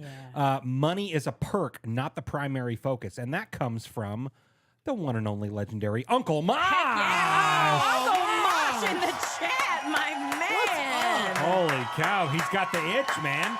Just like going to casinos, man. He's got the itch. He's got that RFR itch, man. Uncle Mosh, there's a come chair back. right here next to me, Mosh. That's right. Absolutely. Come on, Uncle Mosh. That'd be awesome. That'd be awesome. We need to do that. That We need to get Uncle Mosh back in. I know, because it's not like people don't ever ask about him. Right? Yeah. Every week, Only people are every like, show, respect that's Uncle all. Mosh. Respect Uncle Mosh. Exactly. That'd be Exactly. awesome. Hey, so wait, hold on. I got one more go ahead. little Go ahead. piece of info for you here. So on this Josh Jacobs thing, since we're freaking on this subject so much, July 15th is the deadline for both sides to agree on a long-term contract. After that, they cannot negotiate a deal until after the season. Okay. So if we don't get a deal with Josh by July 15th, now watch him play this year, of course, under the franchise tag, and then watch the Raiders tag him again. That's I'm telling you, man. I think that might happen. You know dude. what? Here's the thing, man. And I think that I started off this whole thing by saying I don't agree with the way that the collective bargaining agreement represents running backs, but really the whole collective bargaining agreement is set up to protect quarterbacks. That's all it is at the end of the day. Running backs are really shit on. I They mean, they really are. Yeah, Absolutely. Because the biggest area or the biggest time of in their career in terms of productivity is within the first 5 or 6 years. So you get them on a rookie contract for 4, you tag them twice, and then you go, okay, yeah, fine, see ya. And then no one wants to pay him. And you know that running backs are not respected when there was even a rumor about Derrick Henry being shopped. Like, that will tell you he's being shopped. that he's being shopped. Like, that will tell you that running backs don't get no damn respect because who wouldn't want him? You know, like he's and he's a train on the Titans. Like, and that he's just shows you he is the Titans. He is the Titans. He is You know what I mean? literally Like, the Titans. Yeah. holy cow. So if Well, he besides gets Taylor shopped, Lewan, but well. And he's not a tight end anymore. Well, that's true. So That's it's true. down to So Derek. is Yeah. Derek. Yeah. But yeah, like if he's getting shopped, like then nobody's safe. Ain't nobody safe. Nobody's Yeah. safe. Yeah. Get what you can because Well, and nobody's safe. and that's the thing is that even these guys that got the second deal, like Cook, like Zeke Elliott, like Derrick Henry, they're not letting them finish out their contract. Like you're saying, they're trying to ship them off before. So it's funky, man. And you know what? And it's really, and I learned a lot here recently and listening to this stuff and kind of digging into it.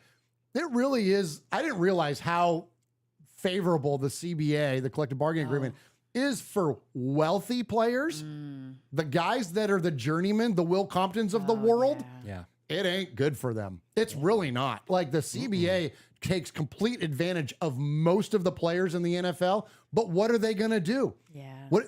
They don't have the power. Who has the power? People that have contracts like now Jalen Hurts, right? Deshaun Watson, Patrick Mahomes. Sure. Those are the guys that have the power when it comes to, I mean, but that's most organizations. Like, I mean, that's like speak on that. True. Well, it is. I mean, that's every organization that you'll see or giant conglomerate organization. Like, that's just the way. Well, that's the way the world is. I mean, that's kind of just the way the world is. The little guy gets shit on, and the guy with holding all the cards gets to play the games. Yep. Like, I mean, that's just the way it is. Absolutely. Good stuff there. All right, so let's move on from Josh Jacobs. Okay. And let's stay on this Twitter thing. This is fun. I was hoping this was going to be a good segment, and so far this has been a blast. Okay, so I put out a tweet because I was thinking about. Let me see what I got to bring this back up again. Sorry, I should. That's okay. I Hey, gotta while you're pulling that up, shout out while you're pulling that up, good call. please. So we had some people donate to the One Nation Foundation some mojo with a $20 donation. Mojo. Absolutely. Thank you, And brother. then our buddy Jason Hunter, man. Jason Hunter come in and dropped $50 to the One Nation Foundation. Much respect, Jason. And then Ty Raider dropped to 20. And then our buddy Hammer, Raider Nation News Today, dropped another 20 as well. Oh my gosh, thank you. Much respect to you guys. So it's all going to the One Nation Foundation. And if you tuned in late, you're also playing for one of these. So every $10 donation gets you into the running to win this bad boy right here. That's awesome, man. That's awesome. All right, good deal. We appreciate all of you Absolutely. so very, very much. All right, so on the heels of my Josh Jacobs post, somebody wrote, "Do Raider fans like anyone on the team?" And which is kind of funny. And so I said, Michelle, I think we all pretty much agree on Max, Colton Miller, Nate Hobbs, Daniel Carlson, AJ Cole, Amik Robertson, Jakob Johnson, Josh Jacobs, and of course Davante Adams. Okay. Is there anybody that you can think of in Raider Nation? And some people kind of misunderstood what I was trying to say.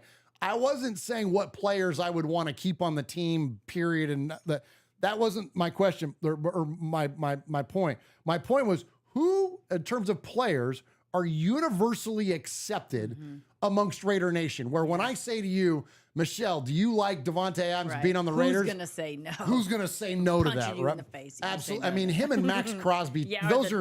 Those are the two leaders of this team. It's Davante and Max. Yeah. And then after that, I kind of had to dig a little bit, but I think universally, Nate Hobbs. You know, again, Amik Robertson, whatever, yada yada. Who is there? Anybody else you can think of? Or is there anybody on my list that you might remove in chat room? Okay, there's an interesting name coming up there in the chat room. I was going to say, did you say Renfro? No, I didn't, because I think that some people are out on him. So again, I love Renfro. Same, yeah. He's the GOAT. Like, I don't want Renfro to not be on our team, but I don't know if all of Raider Nation is bought in on that still. Right. No, I think you're right. Yeah, I think Renfro, people are now on the fence with him. But the rest of that list, you said Colton Miller? Yeah, Colton Miller I got on there. The rest of that list, I really feel like is a solid, everyone's on board. But, I mean, I don't know. What does people say in the chat? Like, is everyone saying that? Because that list seems really, like, solid. Raiders, yes, love them all. Everyone should love them. If you don't, right? I need to know why. Yeah, I need to know why if you don't. Yeah. Okay, Swago. So is there anybody? Okay, so we got Max Crosby, Colton Miller, Nate Hobbs, Daniel Carlson, AJ Cole, Amik Robertson, Jakob Johnson, Josh Jacobs, and Davante Adams. I think are universally accepted amongst Raider Nation. Sure. Michelle brought up the idea that like Hunter Renfrow, I think, is in that conversation, but there might be people now that are out like, hey, well, maybe we could trade him and get something in return and blah, blah. He could be a draft day trade. Like that's not me. I don't want them to do. I want them to keep Hunter. I want him to keep. Yeah, I want to be kept. But I do think there are people that are like not 100% sold on keeping. They think we can get something for him. Yeah. So I think there are those people. Sure, absolutely. Anybody you would take off my list or add? Or add to the list. Well, you know, look at what Daniel just said. Yeah. What did who say? Daniel Chronicles of the Black Hole. Not on board with Amik. And I get that. You know, I wasn't on board with Amik until this year. Mm-hmm. I think he really stepped up a lot this year. You know, stepped in when injuries happened and stuff like that. When you saw Hobbs go down for a long time and stuff like that. And, you know, and what's his name? Oh, shoot. Who's the guy we got from the Ravens? With the red tips. Yeah, another guy with the red tips. Oh my gosh, Anthony Avery. Anthony Avery. Yeah, when he shit the bed. Oh boy, you know, I mean, yeah, just absolute garbage. But you know, so he stepped up a lot. I really like that. But you know, if people are looking at Hunter Renfrow in that view of, well, maybe we can get something for him, then you throw Josh Jacobs in that list too at that point. You know what I mean? Like, I mean, as far as talent goes and as far as, you know, production on the field and stuff like that and what the guy brings to the table, I mean, slot receiver, you know, it doesn't get a whole lot better than Hunter Renfrow, right? Yeah. So, you know, so you look in the same aspect of people are like, well, you know, if we can get some value out of Renfrow, then get some value out of Jacobs too. Right. You know, I mean, but and that's Renfrow looked a lot different in this system. Well, you and know, that's so I think that's what true. people are judging it on that. I think so. Yeah, you're right about that. But you know, but I mean, as far as him though. But are you kidding me? He's the GOAT, man, for sure. Yeah. But you know, but I mean, yes, like running back is like a little bit of a different position though, because you can't. You know, I mean, you're not going to play running back differently. Oh, right. You know, and I mean, running back, I think, you know, I mean, you hit your hole and you play. Like, you that's know, why young running backs are so good. Exactly. Right. Where they're a lot more plug and play. Renfrow shined because he could do his China routes and he could do his dipsy doos and all that kind of stuff under the Gruden's offense and stuff like that. And he doesn't do that as you know, he can't really do that using Josh McDaniels, you know, game plan and stuff like that. But you know, I mean, at the end of the day, if it's do what? The dog's over there dreaming. Nice. Like, yeah, he's you know, but you know, I mean, if you look at it as far as that goes, you know, as far as you know, the future of the Raiders, you know, then shop them. Then, I say you know, stop I think effing with the offense and let's think about the defense. Well, I mean, leave the offense like it, alone. man. Let's get to work on the defense. I like it. That's what I want to see. I like it for sure. No, it's okay. No, I you mean, cut him. You just got to cut him off. Yeah, you just got to, because I'll keep rambling. But you know, but I think Renfrow and Jacobs are two potential draft day trades. So then, not universally accepted by Raider Nation. Right. Not universally because Swag Jeff said maybe you could trade him on draft day. The end. Okay, That's right. That's right. Yeah, absolutely. So that's 100% because he would be. You would be the one. He would be the one. I would be the one. So I it's not unanimous. It's not unanimous. Okay, yeah. and it's not, because a lot of people now also in the chat are saying Jakob Johnson. They're saying there are other fullbacks later in the draft, and so you could, and he wasn't necessarily an upgrade over Alec Ingold. I would argue that he's a different player. Okay. Alec was a little bit more versatile, pass catcher. You know, he scored the first ever touchdown at Allegiant Stadium. Different player. So would you say upgrade or lateral move? I'd say lateral move, because Jakob Johnson's he's the pounder, right? He's the guy to just freaking blow a hole open in the line of scrimmage. Like, he's that guy, which I think also too, that's what led to a lot of the success for Josh Jacobs. Yeah. I mean, there's a reason Josh Jacobs had the year he did, and it wasn't just because of him. True. It was because they gave him a big-ass, badass 45 fullback to go up there and freaking lay wood. And so I think that had a big part to do with it. But anyways, if somebody in there doesn't agree, then again, it takes it off the 100% list. So I think the list is pretty short. And again, to go back to it, to me, it's Max and Devontae and then some other people. And that might be it. Because honestly, I think even with Amik, it's like, yeah, he's great. He's got that like dog in him. He's got that he's dog got the in him, dog in yeah. him. But And I think that's why everybody he has loves a lot him. of shortcomings, no pun intended. You know what I'm saying? yes, you Like, did. so there's like, I did. But you know, so I feel like that there's probably some people that are like, just replace him with somebody that has the same capabilities that maybe has a little more reach or whatever. Because I know there were a lot of times, a lot of plays where he really wanted to make it happen, but he just physically didn't have it in him. There was a lot of that ball you 6 wanted inches that away from his fingers. Yeah. So I think he probably is not 100%. I don't think he's 100% on the list. Okay. Yeah. Good deal. Good deal. All right. Chat room. So we want to hear yours. Keep them coming, man. Anybody that like, T3 Sports guy, I like him. Meek. He's got an uphill battle to make the roster this year.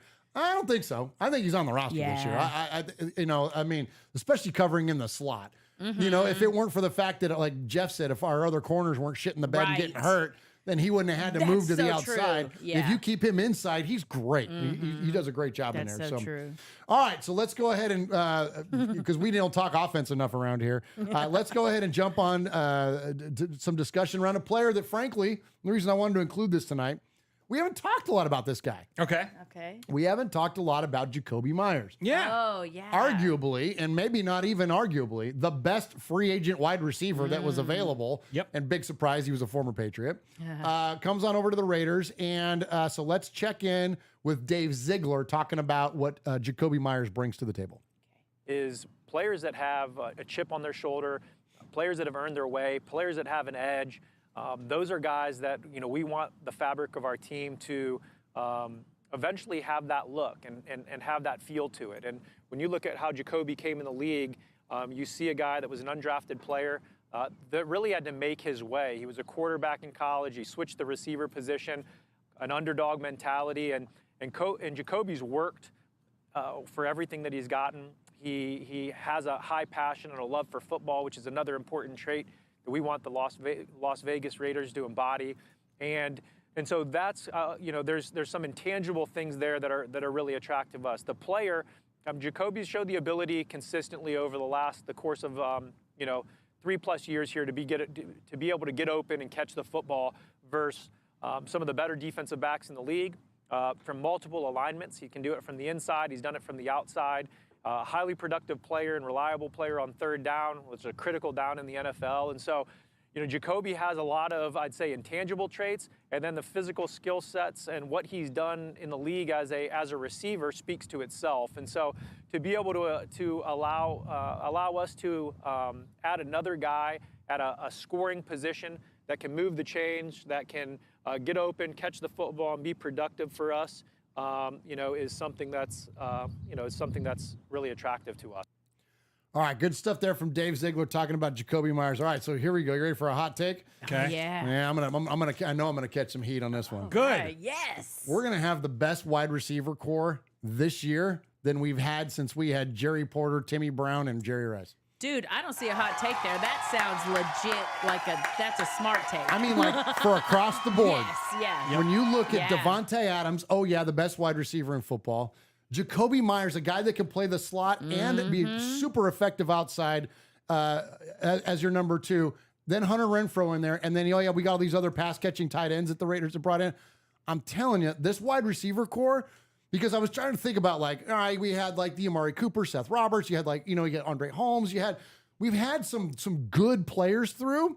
But I think top to bottom, and especially when you look at the effectiveness that he can play with in this system, and then, you add in, look, I'll just say this. There was a year, was it last year? Yeah. Where we said, you know what? There's no excuses left for Derek. There's not, like, you literally have given him everything that he ever wanted, that fans ever said he needed. All the excuses are done.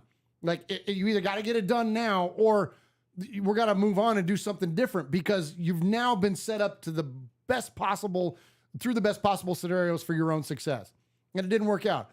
I would say the same thing for Josh McDaniels. You've literally got everything you want offensively. If we don't score 30 points a game, this is a failure. And I'm being silly saying 30 points a game. But if we don't see a high-flying, or at least highly effective, efficient, moving the hell out of the football, converting a lot of third downs type offense, it's a failure, because you've now got your pieces are all in place. Like, so let's see it work. Like, there's no excuses left. And I think that Jakobi Meyers was like that, for lack of a better term, that glue. That was the one component, which is why they freaking ran out and grabbed him as soon as they could. Right. That was the one component that, like, the Raiders have had some good second receivers in there. We've seen Zay Jones. We've seen who's Nelson Aguilar. Right. We've seen different, like, those guys come in. Mac Hollins last year come in, play decent, and then go get a contract somewhere else. Right. That's not what Jakobi Meyers is going to do. This is going to be our main players on offense for the foreseeable future. And I'm telling you, they're gonna be good. They're gonna be freaking. That's what I'm saying, man. So it's funny that you brought all those guys up because I had it written down. All of those guys, right? So we saw Nelson Aguilar freaking ball out. We saw Zay Jones. We saw Mac Hollins, and all of them got a bag. But they were all number 2 receivers, right? Yeah. So now we bring in Jakobi Meyers, who's a number 1. I'm telling you, man. I mean, because he was 1 last year, right? With the Patriots. He's the wide receiver 1 for the New England Patriots last year. And now we have him. So now we essentially have 2 wide receiver 1s. I'm with you, man. I really think that this wide receiver core is going to be more scary than anything we've seen in a long time. And, you know, I mean, and then, you add O.J. Howard and Austin Hooper, and you still got Hunter Renfrow today in the slot. You know what I mean? Like, all those. And Philip Dorsett. And Philip Dorsett, the burner. Burning everybody. Freaking, like, come on, man. Absolutely. F&A, man. So, I mean, there's just so many pieces there that, like, holy cow, man. Like, it's going to be good. Yeah, no, I see Chevy Silver Raider says that, are we drunk or Garoppolo? high? No, Garoppolo can't pass. But here's the thing. You have Devontae Adams and Jakobi Meyers. You ain't got to be perfect. You just got to get it close, and they'll reel it in. Like, that's one of the things that you watch other teams and you see, like, I don't know, Jamar Chase, DeAndre Hopkins, like, you see them, like, Tyreek Hill is the king just of that. reeling in. He's balls. They don't have to be perfect passes. That dude can adjust to the foot. Yeah. Cliff Branch was like that. Exactly. We'll keep it on the Raiders. Yes, You want to know why Jim Plunkett was so good? Yeah. Cliff Branch. Cliff Branch, because he could just reel it in. And that's the thing, like, Jimmy Garoppolo doesn't have to be perfect.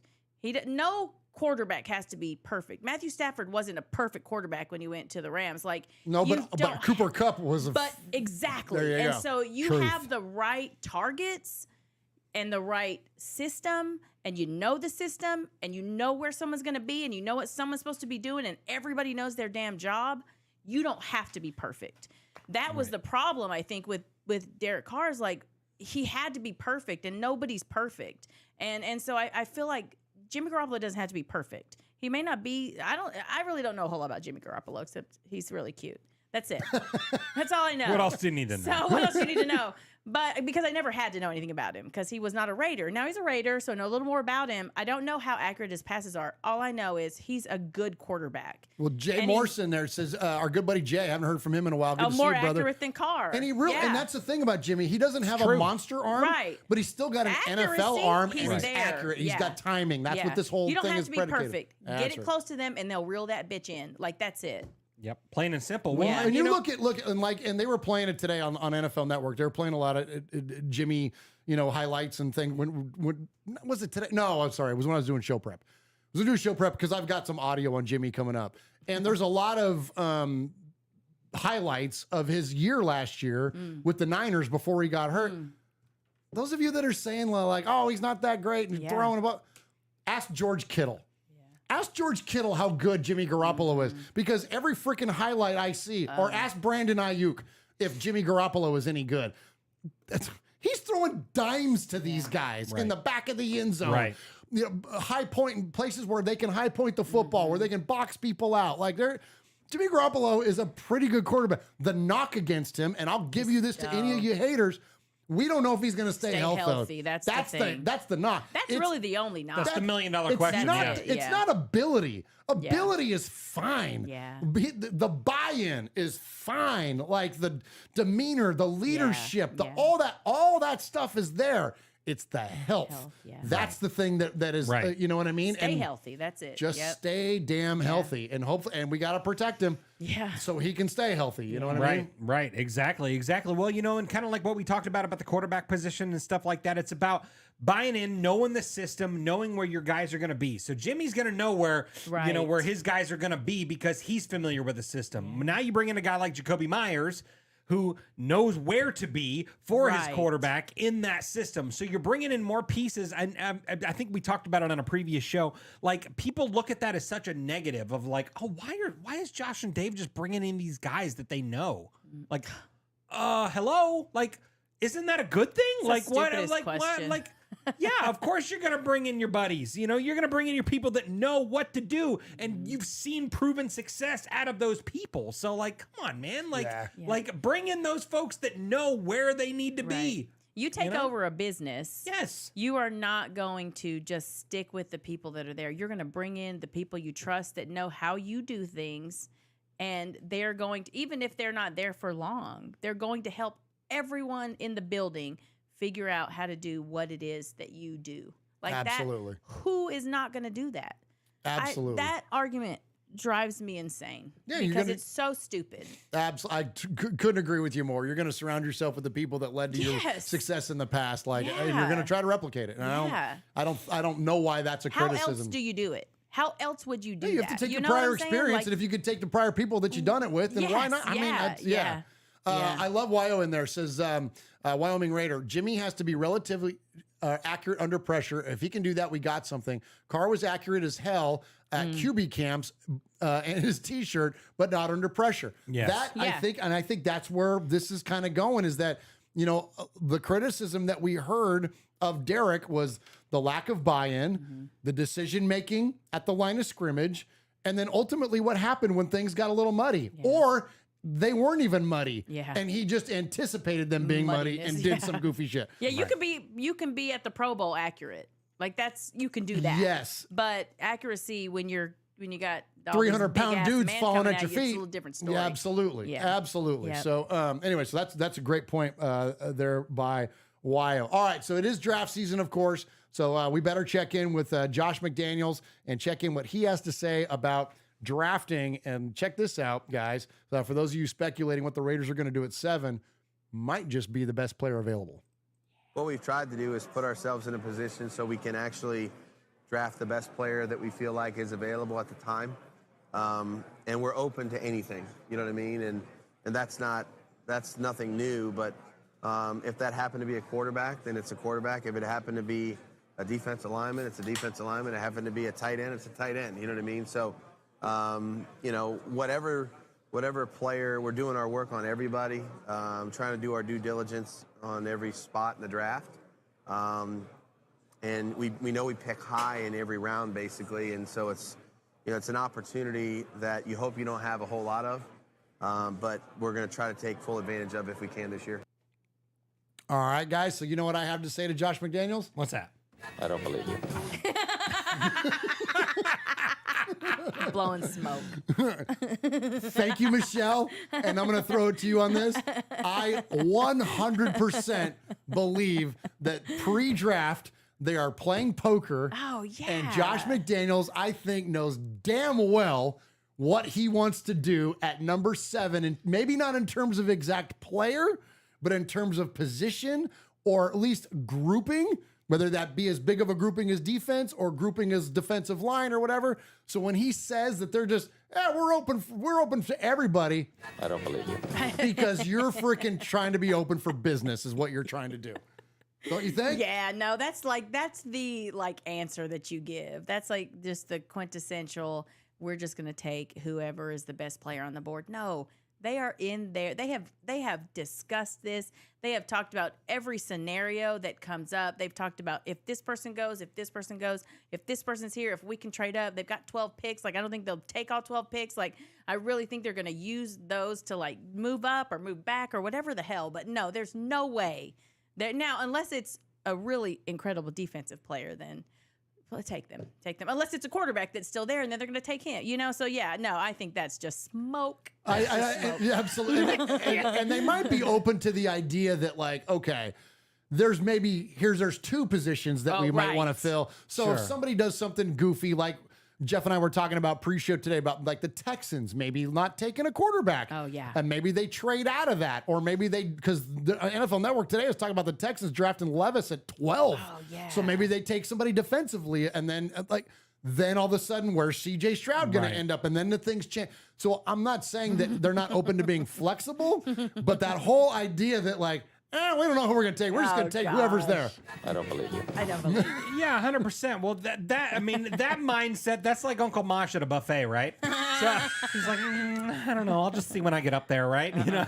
I'm taking 2 plates. I'm getting everything. Fact of the Getting it all. You know what I mean? But, No, right? Yeah, you know what I mean? Like that, you're not a coach or a GM in the NFL and having that mindset of, we'll just see what's available at 7. There. Whoever's there, We're we'll not take it. paying attention. Yeah, get the hell out of here with that shit, man. You know you've already made calls.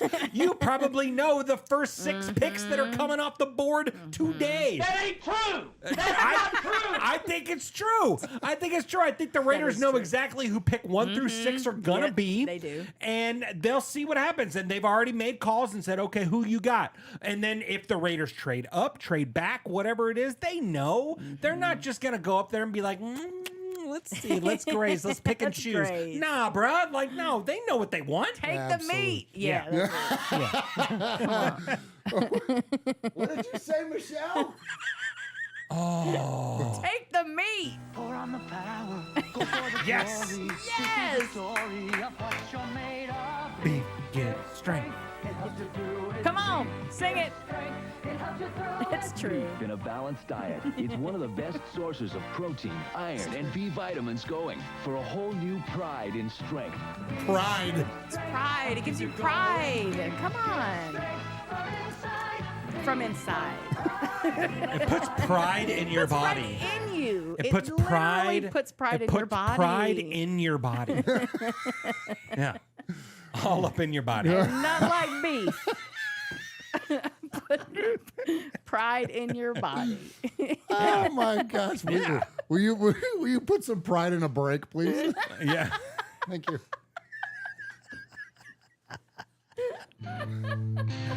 What's up, Raider Nation? It's your boy, Will Thompson. You're listening to Raiders Fan Radio with my boys Murf, Oh, what a Swaggy trip, Jeff, man. The absolute and best. Uncle Mosh. Tune in because they fucking put out a banger podcast. Nobody enjoyed a good Donnybrook more than 6th-year linebacker Phil Villapiano.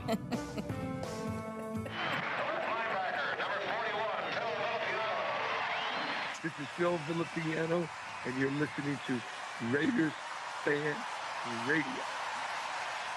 Oh, I love it. Tyrone Graves in the chat. There says Jeff's going to make Uncle Mosh show up out of nowhere with a cookie sheet. No kidding, right? That'd be so funny. I could call him Fat of the Week now because he's not here. But it's so funny because he's got a key to the house. And wouldn't it just be amazing one of these days? If he just shows up and beats the hell out of you, that would be.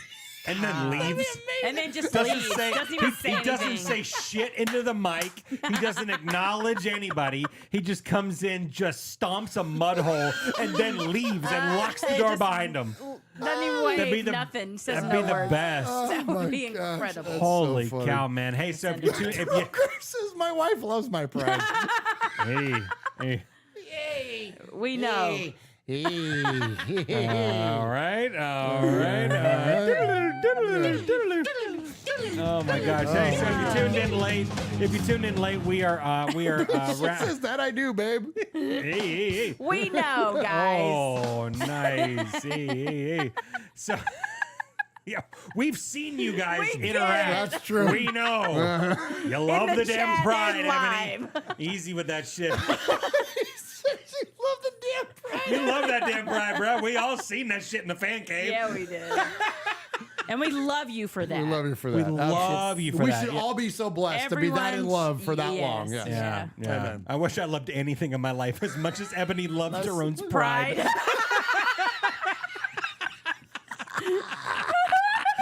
Hey, so if you did. So if you did.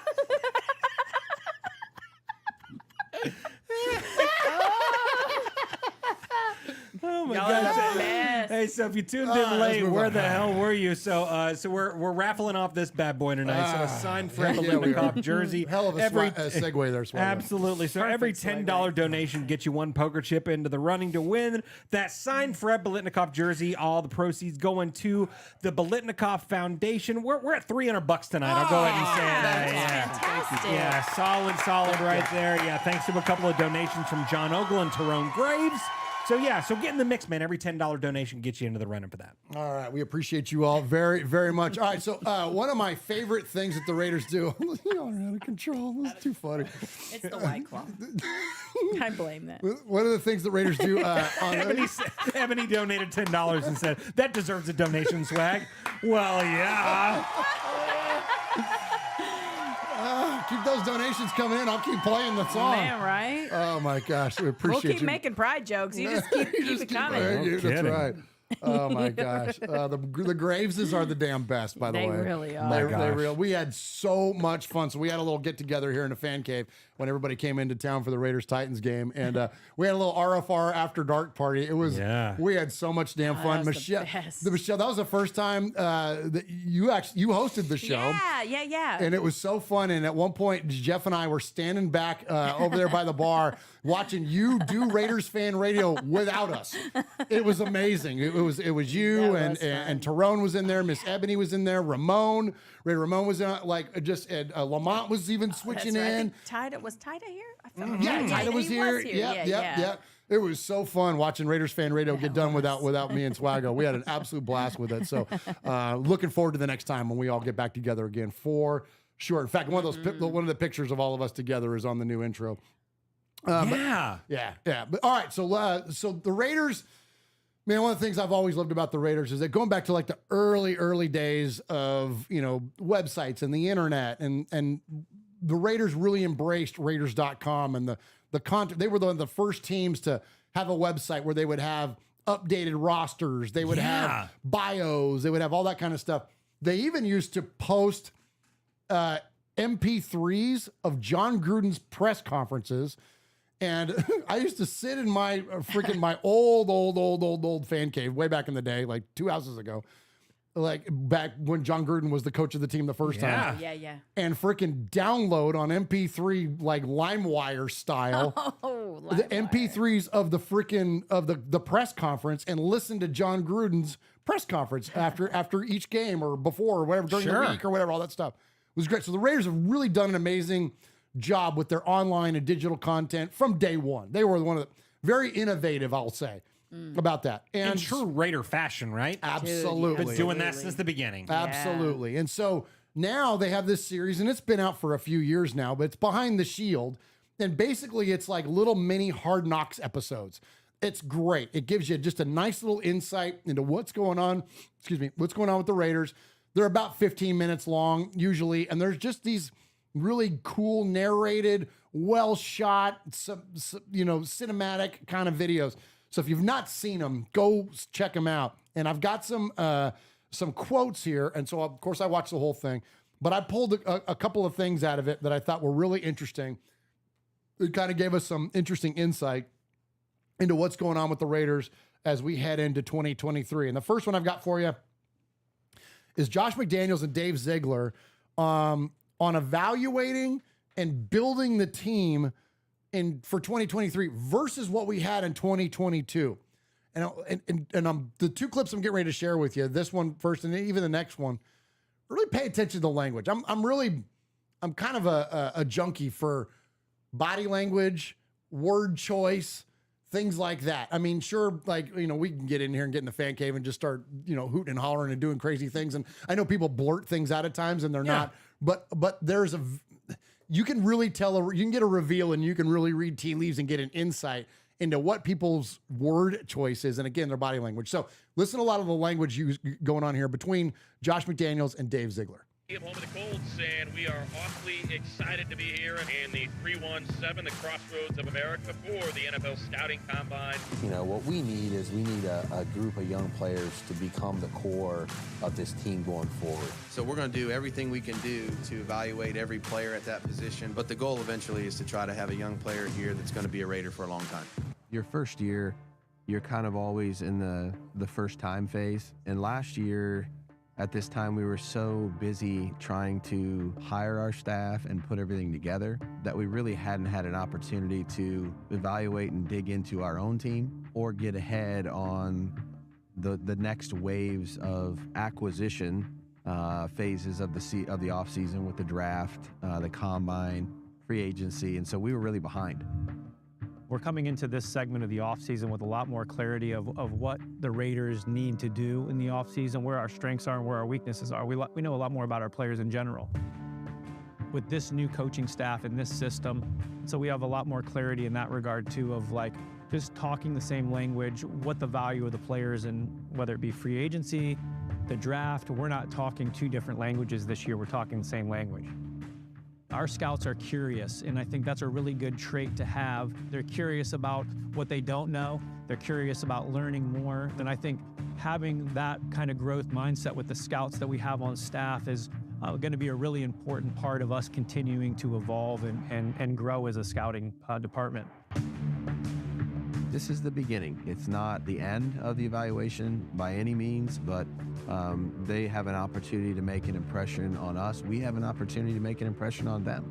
And so it's a two-way street, learning a lot about them. It's a really valuable time to get that initial impression, get that initial interaction, and start to kind of put the pieces of the puzzle together on each individual prospect. Just excited about, this opportunity to improve, and we know that there's areas on our football team where we want to add competition, and we're excited to find those guys that are going to do that. All right, so a couple things there. So first off, T3 Sports Guy, that's our buddy Tom. Actually, before I get even to that, Tyler Smith, much respect. Says, great show again, RFR with a $19.99 donation. Thank you, Tyler.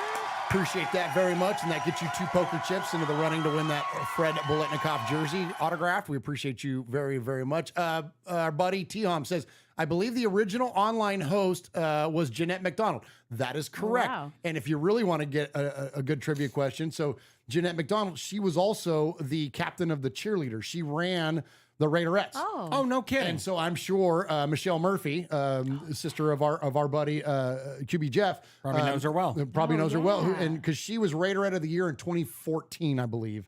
I believe so. I think that's what it was, right? Yeah, I don't know if Jeanette McDonald was still around back then. Yeah, or by then, anyways. Because what Michelle Murphy was a Raiderette from 2012 to 2014. So she won Rookie of the Year in 2012, and then I think. Oh, is that what it was? I think it was Rookie of the Year and then Raiderette of the Year in 2014. So I think okay, you were right on that. Okay, good deal. So I'm not sure if Jeanette McDonald was still around back then, but anyways, yeah, she was the original host of these shows. All right, now back to the content there. So go to word choice, okay? I heard Josh McDaniels say 2 things in there that were very interesting to me. One is that he said he's building a core. They need to build a core. We have, as fans, have really reacted to this idea that the Raiders have focused on offense this year when it comes to player acquisition. I think this is 100% intentional because they have a very, whatever you want to call him, efficient, plugged in, whatever, quarterback now. Oh, we have this receiving core, including the best wide receiver in football. Yes, we have some challenges, I think, still remaining on the offensive line, not as glaring as maybe we once thought. We do have the league's leading rusher back there. Like, there's a lot offensively now that has been sewn up. The core of the offense is there. Where's the core on the defense? There's not one. Yeah. You got Max Crosby, and that's it. And that's about it. Yeah. Okay, maybe Nate Hobbs, right? So I think that in this draft, it would not shock me if out of the 12 picks, 8 of them or more were defensive players. They're going to build the core of this defense starting right now. This is where it's going to start happening. So that was really interesting to me, is that it wasn't about like, oh, we need to, add, a dynamic player. No, he said we're going to build a core. So that was interesting.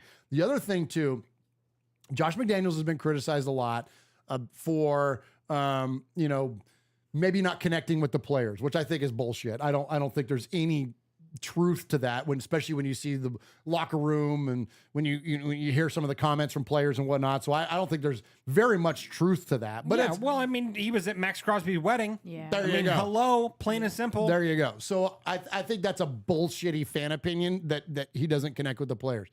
And if the reason I think that is because when in this interview, what did he say? When it comes to the players, it's a two-way street, and we are learning from them. So what does that tell you? That means that he's listening to them. He's going to learn from them. It's not about like, oh, I'm the boss, we're going to do it this way, period, the end.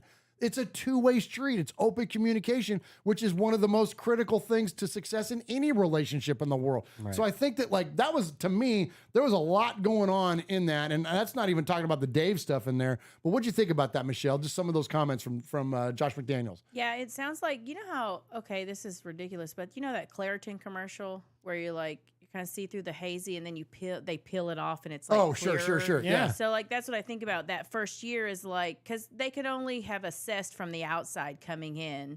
They didn't get a chance to like get people's personalities, get people's, you know, attitudes or whatever kind of takes that they're trying to get feedback from people personally. They could only do that from the outside, what they saw on tape, what they saw from people on tape. So now they've had, you know, time to sort of get those things from people and get feedback and those kind of things. And so I think now they'll have a clearer picture of what it is they're looking for. And I do think hearing that, like that core, you know, starting that he kept saying young, you know, like we want young players or young group or young whatever. Yeah. He Well, said that and there leads to the draft again, right? Exactly. Yeah. So I really do think the draft is going to be heavy defense. Because it has to be. Well, how dumb would it be to take a bunch of, you know, it just seems silly. Unless, you know, offensive line. I totally get that. But defense.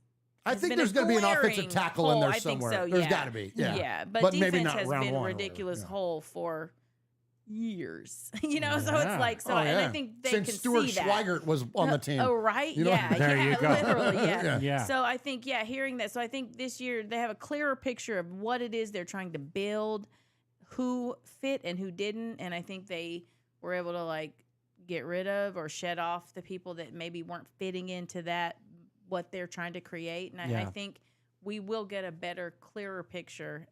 And they have also once this draft happens. Yeah. Yeah, you know, I think the picture from last year really changed a lot. Where, you know, we went into last season kind of thinking like, okay, we got this offense, we've got this offense. Oh, we were thinking AFC Championship. I mean, or bust. Everybody you know what I mean? Yeah, you know. yeah. But I think last year was really kind of for this coaching staff was the year of the unknown, right? That's what Mark Davis said, man. Oh, is He's that what like- he said? Well, he goes, I think they realized kind of what we had. Okay. That I think that from the outside looking in, and I think this is, we've got, I'm not going to drop any names, but like we've heard from the outside looking in, the Raiders way outplayed their talent last season. Yeah. Josh McDaniels did not come into a playoff team and ruin it. Right. There was a team playing off their ass on a lot of emotion at a way higher level, 100%. driven by external factors that 100%. led to that success. When you break it down to a talent perspective, 100%. it's a 6-win football team. But McDaniels and Ziegler didn't know that because, Right. like as you heard Dave talking about, we were spending time assembling our staff. Right. We had all these other things going on. We weren't even in this evaluation phase like we are now. Like that's what I'm getting. That is incredibly telling to me. So I think they kind of woke up about halfway or a third of the way through the season. Mark and I talked about it, and apparently he stole my quote right there. So yeah. So yeah. So Damn it, Mark. but damn it, Mark. Wish he'd steal your haircut.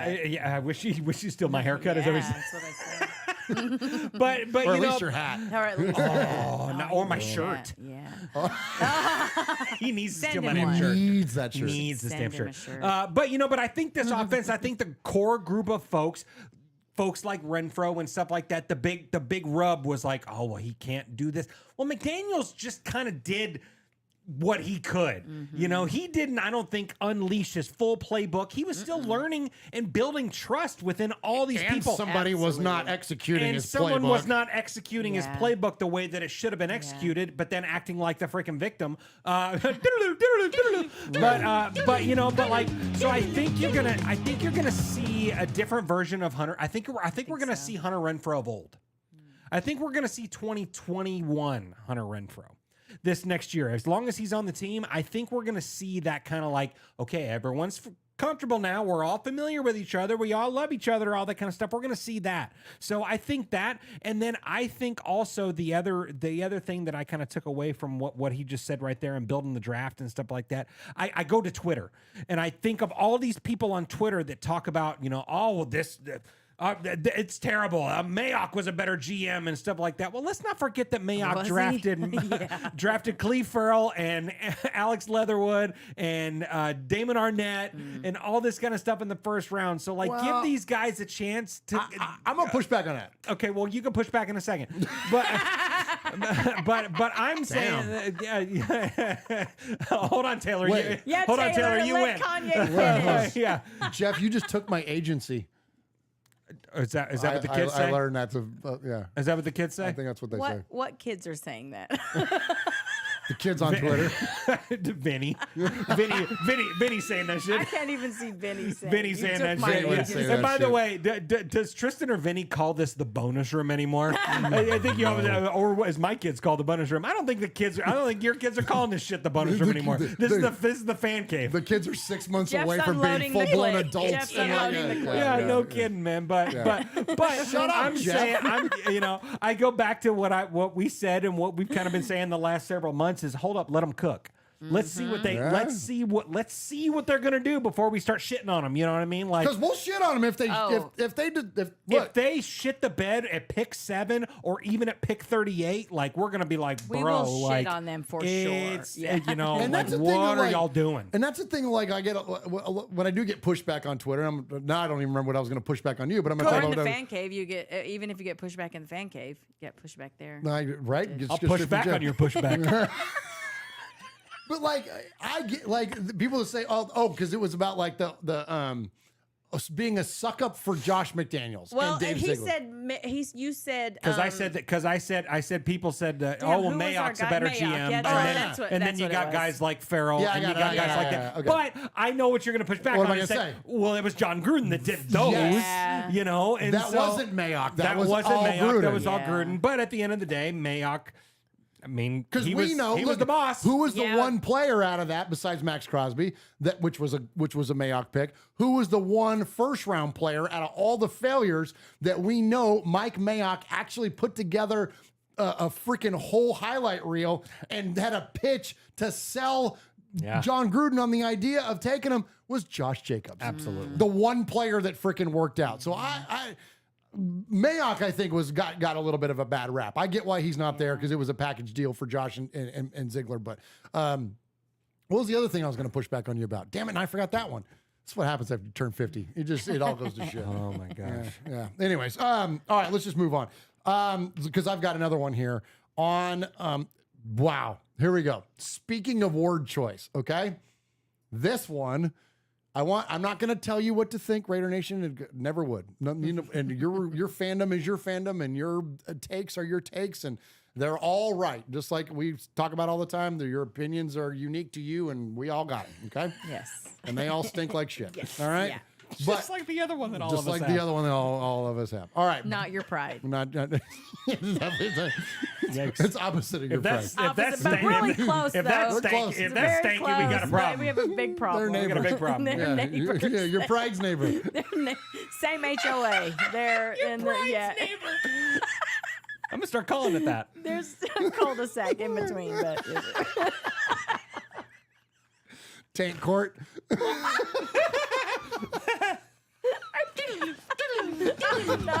we really went off the rails. Sorry, that's my fault. That was on me. That was 100% on me. Don't set me up like that, Michelle. You know, all right. And now, oh no. Jeff's going for booze. Just like, I'm out of here. I'm going to get drinks. All right. Can we keep this thing on Yes, track? please. Listen, We are. We're same HOA. I thought You're I talking said that. about us keeping it on track. You keep it on track.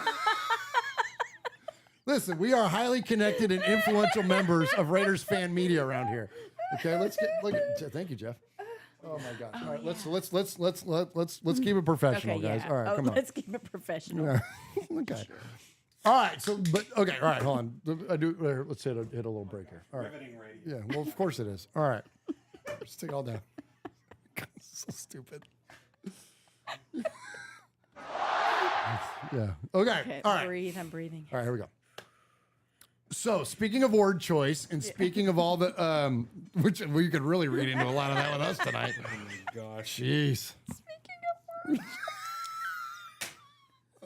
That was a terrible segue. Jeff, hit a break, please. Yeah, let's please. do that. That's a good idea. Hey, this is Pete Koch, former Los Angeles Raider. Yeah, back in the old days, baby. And you're listening to Murf and Uncle Mosh, who happens to have the same hair as me. Check it out, Raiders Fan Radio.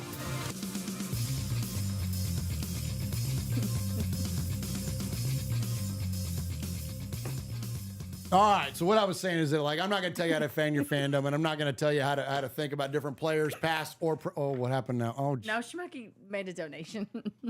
okay. Hey, respect Schmucky the Raider pair. Shout him out. Shout him Yeah, out. Do it, Jeff. $20 to the One Nation Foundation says y'all earned this with the HOA and cul-de-sac comments. Good deal.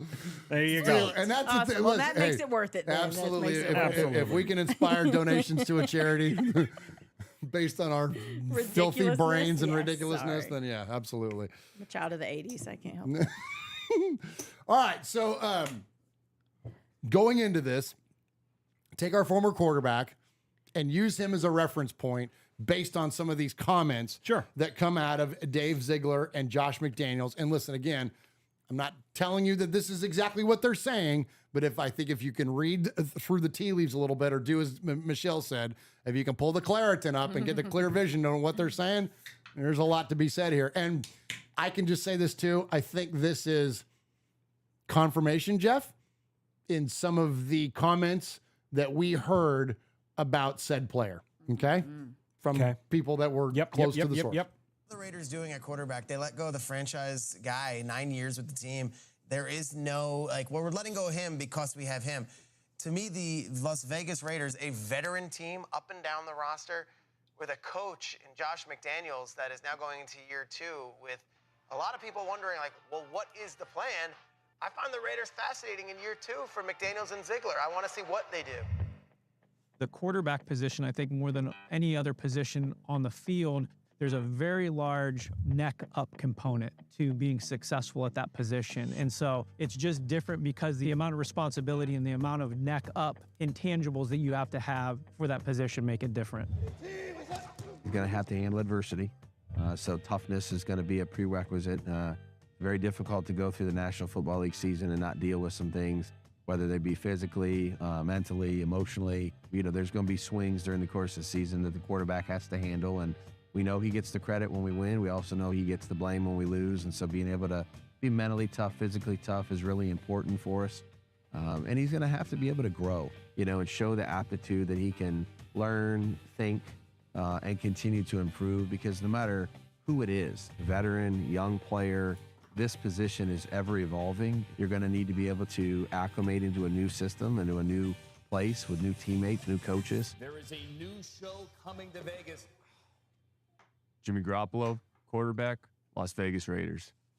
Sources say after 6 seasons and a Super Bowl appearance with the Niners, Jimmy G is on his way to Vegas to reunite with Josh McDaniels. Raider Nation, what's going on, guys? Glad to be here. Just made it official. Can't wait to get to work, man. Let's go get this thing. Go get some W's. I'm so excited to be here. Get this thing rolling, meet the guys. I've met a couple of them around the facility, and it seems like a good family around here. Good people, and that's what it all starts with. In the locker room, I try to just be myself, honestly. I think guys, we spend so much time with each other that guys see through you if you're fake. So I try to be myself, be authentic, and I think guys respect that. And at the end of the day, that's what you want. All right. I don't know what you all took from that, but I'm going to give you just a couple of brief notes, and we'll throw it to you first, Swago. First off, these things don't happen by accident. I just got done telling you how savvy the Raiders are at digital media. there is no accident that they lead off with Peter Schrager from Good Morning Football talking about saying that the Raiders have now released Derek Carr, and the understanding is that they didn't have a plan going forward. Well, they sure did, and his name was Jimmy Garoppolo.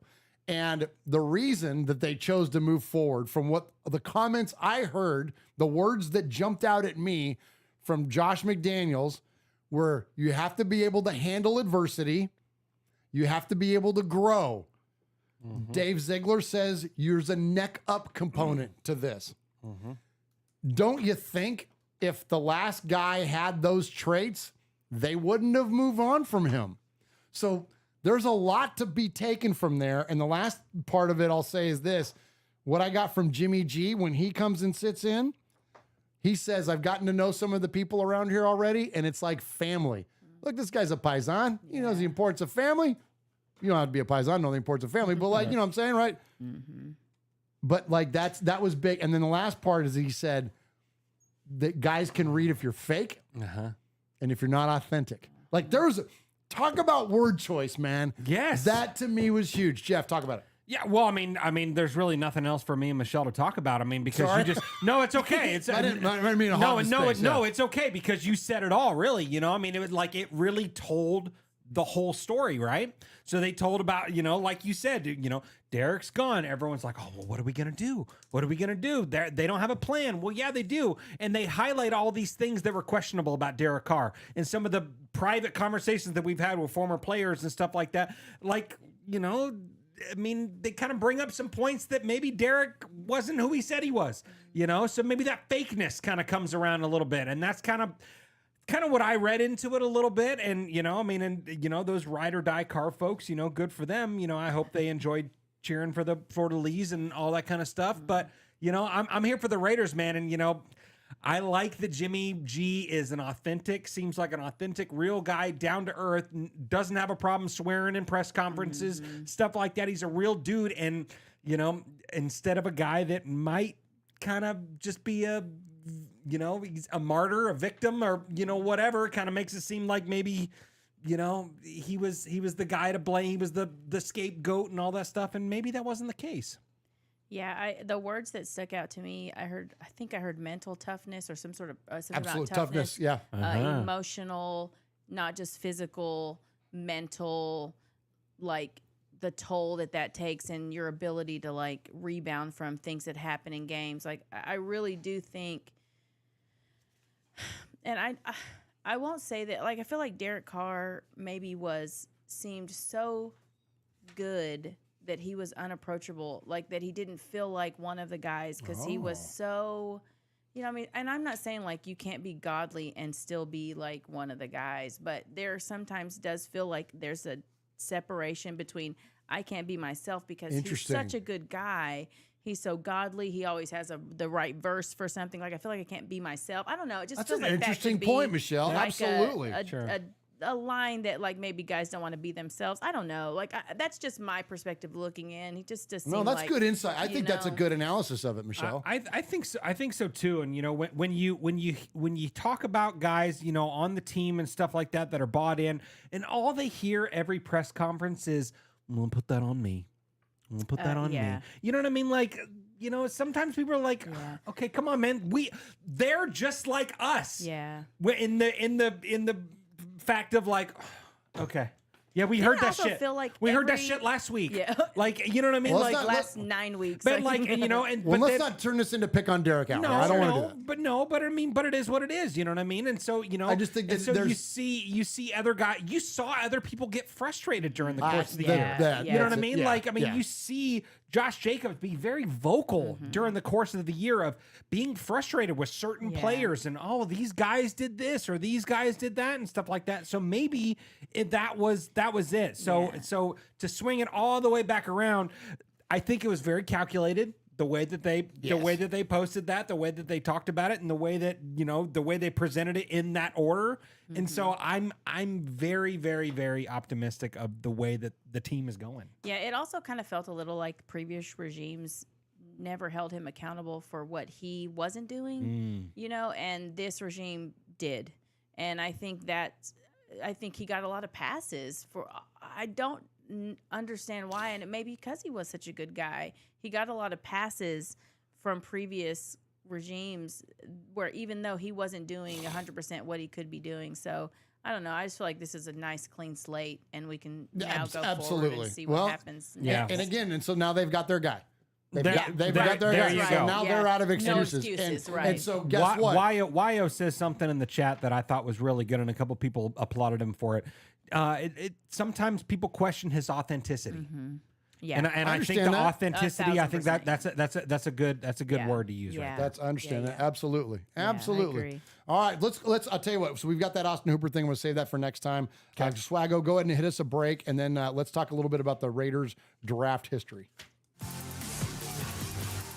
You're listening to The Violator, and I'm live on Raider Fan Radio. Where you at, baby?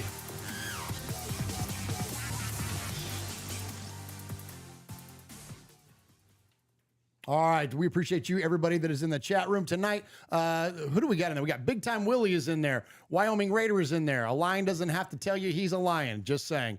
Yep, and he also doesn't care about the opinions of the sheep either. Right. Chronicles of the Black Hole, that's Daniel is in there. Purple and Gold Raider is in there. T3 Sports Guy, that is our buddy T-Hum. Wyo is in there. Paul Edgerton. Paul? Schmucky the Raider Bear is in there. Let's see. Grubby Raider Fan is in there. Robert Pena, Tyrone Graves, is in there. Pineapple is in there. Ron the Materator is in there. So many of our good friends are in there, and we appreciate you all so very, very much for that. So I've got some stuff on Austin Hooper and XYZ positions and all kinds of stuff like that from her fundamentals, but we're going to save that for the next show. We'll talk about that because we're already running late, which always happens. That's the only thing that sucks about doing these shows every other week is that we end up going 3 freaking hours because we got so much to talk about. And the conversation has been awesome tonight, guys. And so, but we'll keep it rolling. We'll revisit that other stuff for the next one. So we're going to get into some of these draft stories. So another thing the Raiders put out on their social medias are a different players' draft story. And these things are really, really cool. Excuse me. And so the first one I have for you tonight is comes from Nnamdi Asomugha, and basically this is like the player themselves talking about their draft story. And Nnamdi's, you know what? We don't celebrate, I don't think, Nnamdi around here enough. Nnamdi was a big, the defenses in those early 2000s were the highlights anyways because the offenses were so terrible post, Gannon getting hurt. But the defenses, man, were good. I think we were the number 1 passing defense in like 2006 and still won 2 games. Like it was, anyways. But Nnamdi was a huge part of that. Nnamdi was an absolute standout for us and such a stud and such an amazing Raider. So let's check in with him as he tells his draft story. The Raiders actually weren't the team I was looking at.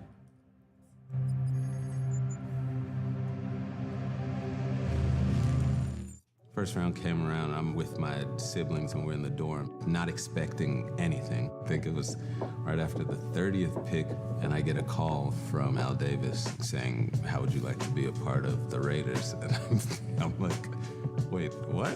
Paul Tagliabue got up there and butchered my name.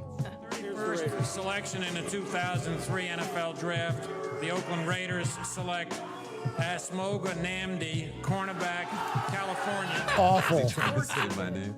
He didn't even get the order right. Rejoice because it kind of took the steam out of it. But then my picture showed up and we went crazy. It was really just Al Davis.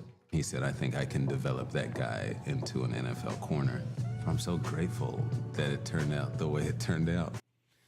That was one of those Al moves that, towards the end of Al's life and the end of his career running the Raiders, he made, we'll just call it what it is. He made some questionable decisions. That was one of those ones where it was like the old Al Davis still came through because Nnamdi was a safety at Cal. And Al brings him in and turns him into the best man-to-man cornerback in the league. It was him and Darrelle Revis were like 1 and 1A, like down to those guys. So an incredible move by Al. But everybody feels a certain kind of way when their players that you are fans of leave. You know what I mean? When Khalil Mack was traded, going all the way back to when Kenny Stabler was traded away. Like when Nnamdi became an Eagle, that was a rough one. You remember that, Michelle? Did you remember? No.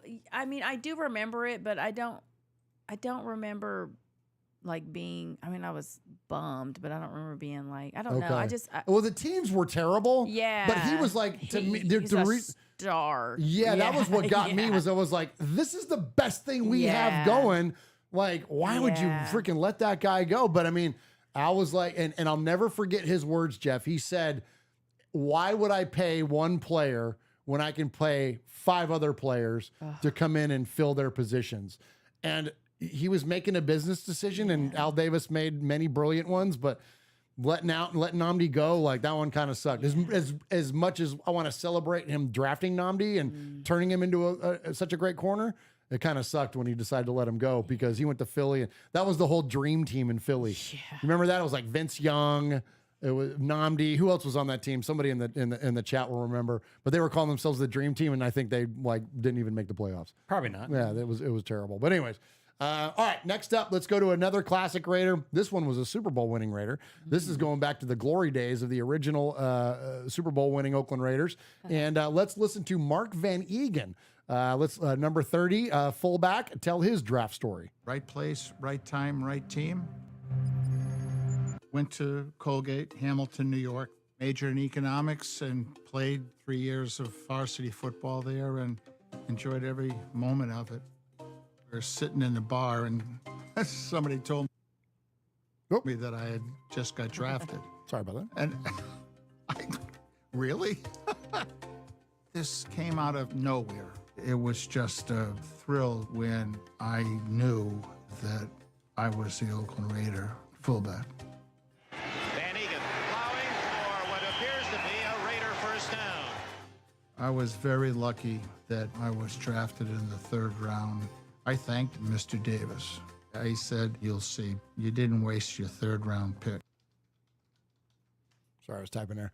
All right, so it's Mark Van Egen, a critical component to the Raiders' early success and those early Raider teams in offense. And I think, if I'm not mistaken, isn't Mark Van Egen still, Jeff, you might know this. I don't know if you know this, Michelle. Okay. Isn't he still, like, in terms of, like, career yardage? Oh. I think he's still... Oh, like top 3, I think. He's still way up there. Yeah. Absolutely. We need to look that up. We need to look up the Raiders' top 3 rushers. Because it's Marcus, obviously, right? And then I believe he might be second. I think you know what I think. He is. I think it's not until Marcus Allen that Mark Van Egen was, and he was a fullback. Yeah, you know what I mean. Yeah. Well, you know, and he may be the only one in history. If you ever needed a yard, you know, he'd get you a yard, right? No, not Mark Van Egen. Oh, that's not Mark Van Egen. That's Banaszak. Sorry. Banaszak. sorry. But go ahead. You already started it, so tell it. Well, so the legendary with the nickname the Rooster, right? Pete Banaszak. Famously, Matt Millen will tell you. Yeah, well, if you needed a yard, he'd get you a yard. Absolutely. If you needed 3 yards, what would he do? He'd get you a yard. Oh, well, there you go. I'm sorry, I screwed that up. God dang it. That's all right. Still a fun story. It's still a fun story. Fun. That's right. Cut this out of the audio podcast. All right. Well, in honor of Michelle's sweatshirt there, she's wearing the legendary 24 Charles Woodson sweatshirt there. Let's go ahead. Oh, that thing is so cool. It's got his logo on the front and his name and number on the back. Let's check it. Oh, I can't wait to wear my new jersey.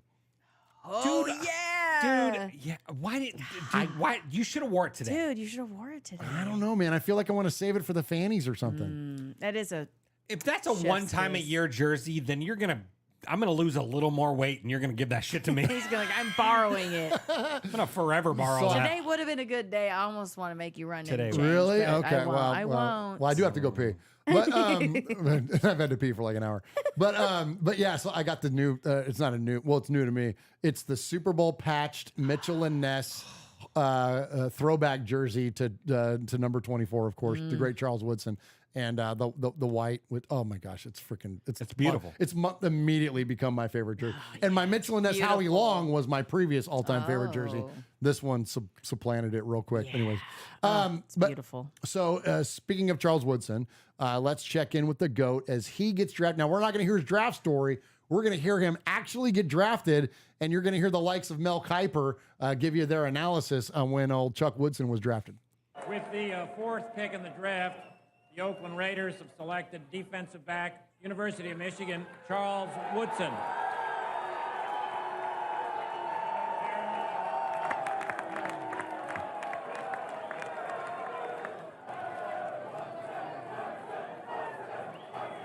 I love that. Hear the Raider fans cheering Woodson. It's the only pick that I think the Raiders could have made. Even though the trade for Eric Allen has gone through, Eric Allen has now decided that he will report to the Raiders at the cornerback position. You still have Albert Lewis, Larry Brown, and Terry McDaniel.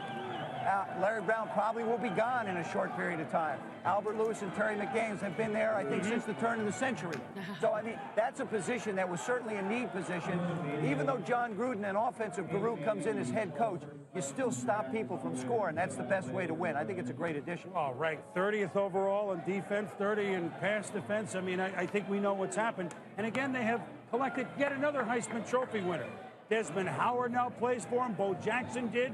Marcus Allen, of course, excelled for him, led him to a Super Bowl win over, I forgot, Joe, who that was. Jim Plunkett led them, I forgot, Thanks, Joe. Boomer. Tim Brown, a Heisman Trophy winner. And, of course, way back when, Billy Cannon, a Heisman Trophy winner who played for the Raiders in the glory days in the 60s. And by the way, what's interesting in the stands, Jet fans... All right, so there you go. He goes on to say like Jet fans and Raider fans, because that was all it was in Radio City Music Hall with Jet fans and Raider fans. All right, so this is interesting. So this made me think about like, all right, that pick, that one pick. You heard him say that the Raiders were 30th in defense and pass and run, whatever. Oof. That one pick on defense. Think about what happened a very short time later. Trajectory, man. It started an uphill for the defense. He talked about we signed Eric Allen, right? Eric Allen, Charles Woodson, Rod Woodson, Bill Romanowski. You start thinking about the players that started getting, we had Greg Beaker. You start adding up the players that started contributing to this Raider team on defense. All of a sudden, what happened? We were in the Super Bowl a few years later. So let's hope, let's trust. I don't know, whatever. Let's pray. The Christian Gonzalez is the next Charles Woodson? I don't know, man. It only takes a few guys to turn it around. It doesn't take much. When you hit on a pick, when you literally hit on a GOAT, like somebody like that, it can change the entire complexion of your team for the next handful of years. So the Raiders are going to take swings on defense. We know that's going to happen. They're going to take swings on a bunch of defense.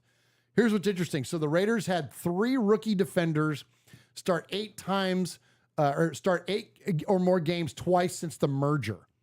All right. Now, the first one I'm going to give you was not so hot. That was Cleveland Ferrell, Trayvon Mullen, and Max Crosby. Okay. Fair enough. And we thought Mullen was going to be something for a hot minute. Prior to that, you have to go all the way back to 1971. Jeez.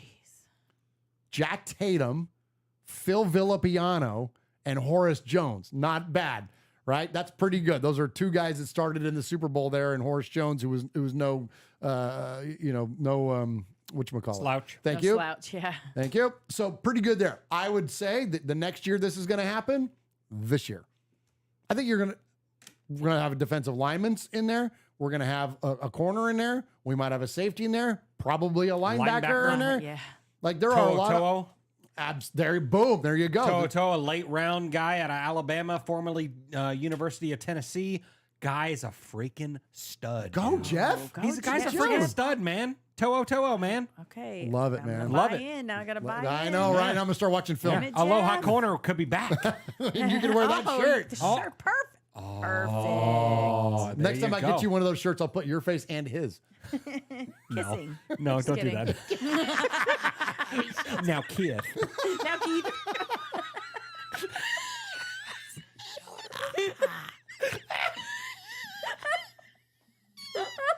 Oh my God. Jeez. We went from this really cool, like insightful analysis from Spike Jeff. Now, Keith. Oh my gosh! All right, so but Hooligan Nation, he agrees that Henry Toto, man, guy's a freaking stud, man. He led tackles at Tennessee the couple years he was there. Transferred out because they fired their head coach, couldn't pay him anymore. So he went to Alabama where he could get paid. Right. Taking that NIL money, we'll go do your thing. That's it, man. So that's guy's a late round guy. Yeah, you're gonna see so much defense. And this defense, like if there was ever a year that you needed defense in this draft, Thank God we don't need a wide receiver. Man. Yeah. Truth. You know? Truth. Well, we got the best free agent one this year, That's true. but you know, so we made all the right moves there. But like defense, man, like this, I mean, like you could pick up starters in the 6th round, dude. Oh, wow. Like for real. That's what I'm thinking, For man. real. I think that's what I'm saying. We might have 4 starters on defense out of this draft. So there was a vote that was taken. I can't remember where this was. It might have been Bleacher Report or something like that. And they evaluated the best Raiders draft class. Okay, so as great as Charles Woodson was, the rest of that draft class wasn't as good. Beaker was all right. Was Beaker in that one? Yeah. Oh, okay. All right. Well, so yeah, it's not bad. I mean, if you hit on 2 or 3 players, that's pretty strong. So here's what Bleacher Report called the best all-time draft class for the Raiders. So I'm gonna read it to you. They're calling it 1968. The Raiders used their first-round pick on Tennessee quarterback Eldridge Dickey, the first black signal caller ever drafted in the opening round. However, Oakland moved him to receiver before Dickey ever threw a professional pass. In the 2nd and 3rd rounds, and here's where we start hitting. Yeah. Oakland landed another quarterback in Kenny Stabler, left tackle Art Shell. Both of those guys end up in Canton, Ohio, Stabler winning 74 MVP honors and Art Shell earning 8 Pro Bowls. Also in that draft, and they don't feature this. I threw these in there. In round 7, GA, George Atkinson in round 7. Let's go. And speaking of fullbacks, in round 11, because back then they had all these rounds, out of Colgate comes Marv Hubbard. There you go. So, like all 4 of those guys, critical components to the Raiders' success in winning their first Super Bowl in 76. All that said, I'm like, okay, fine, Bleacher Report. That sounds, I think it's Bleacher Report. I don't know who it is. Fine, media outlet. Great job on that analysis. And you're probably right. If we were to have a conversation, though, about other draft classes, which ones would we consider? Do you have any, Jeff, that you got there? Yeah. Okay, because I've got my list of mine.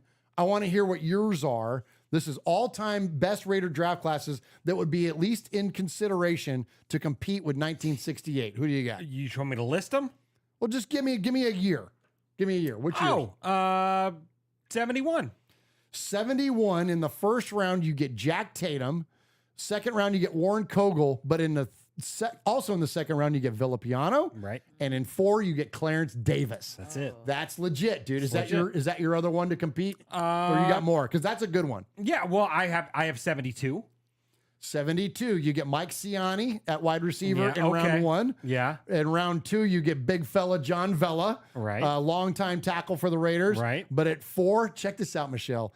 In the 4th round alone, the Raiders pull Cliff Branch and Dave Dalby. Yeah.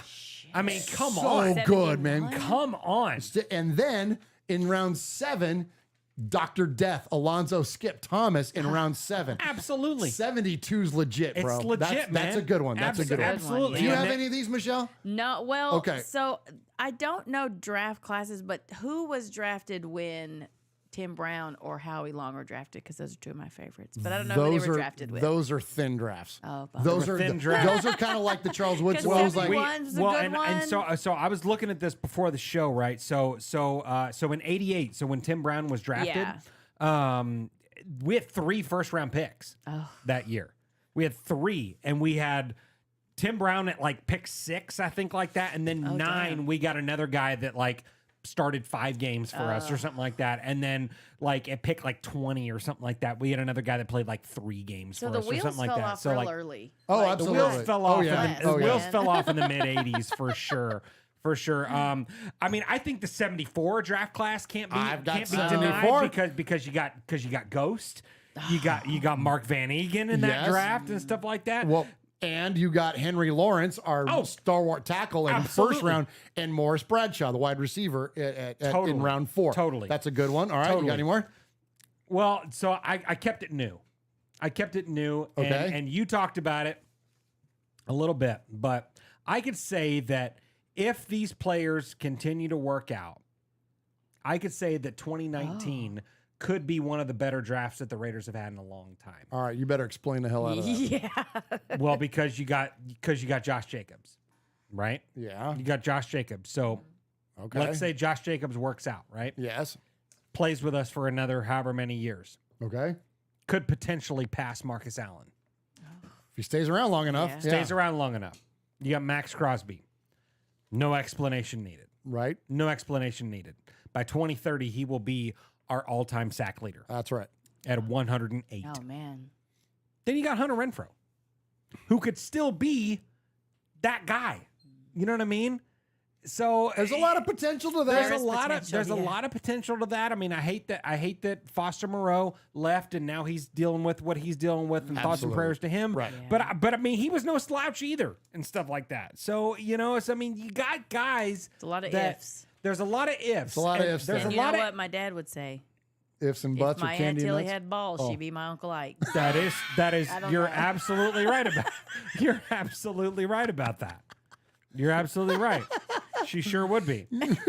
But Uncle Ike. Shout out Uncle Ike. Shout out. I don't even have an Uncle But Ike. like, Shout but out like, to him. but like three right there. You Yeah. got three that like could potentially be like, you know, on your Raiders all-time great Well, and list. that's the kind of the criteria is that you kind of got to have 3 or more You gotta players have to 3 or consider more it a great guys draft. that do that. So I mean, so I'm looking at that and I'm cautiously optimistic. nice. You know, I mean, you know, people can shit on me forever. You know, forever if Josh Jacobs and Hunter Renfrow get moved on with to Right, get then draft it's picks over. in this Yeah, draft. yeah. You know, it's over. But maybe that's the draft that turns things around for us. Maybe. That could maybe. be too. There you go. Absolutely. There you go. Absolutely. So All you right. know, so you never know. So I've got a couple more to submit Okay, to you. go for it. All right. So 77, we get Mike Davis in the 2nd round, Mickey Marvin playing guard in the 4th round, Lester Hayes in the 5th round from out of Texas A&M, and then in the 12th round. This is why the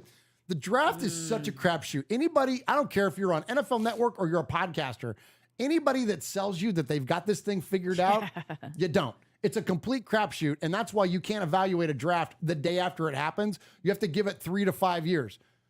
The guy that intercepted the football from Ron Jaworski 3 times in the Raiders' 2nd Super Bowl, Absolutely, guy.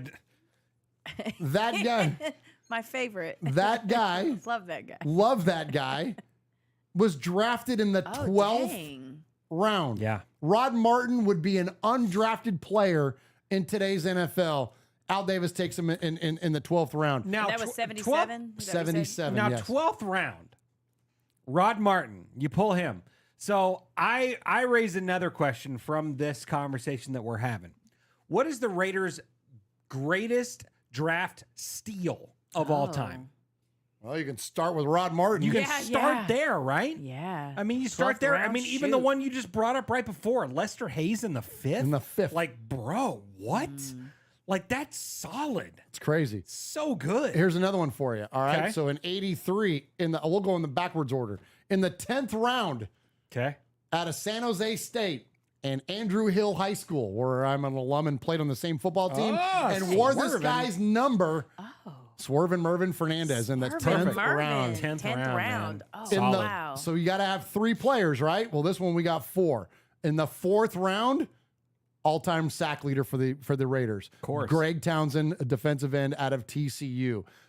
In the 2nd round, Bill Pickell, defensive tackle, and an offensive tackle out of USC in the 1st round, Don Mosbar. Like, huge. Like, that's in 83. Now, unfortunately, we won the Super Bowl that year, and then everything freaking kind of dried up for us for a good while after that. But that was, I mean, stalwart players. And then Solid. the last one I'll give you that's worth consideration.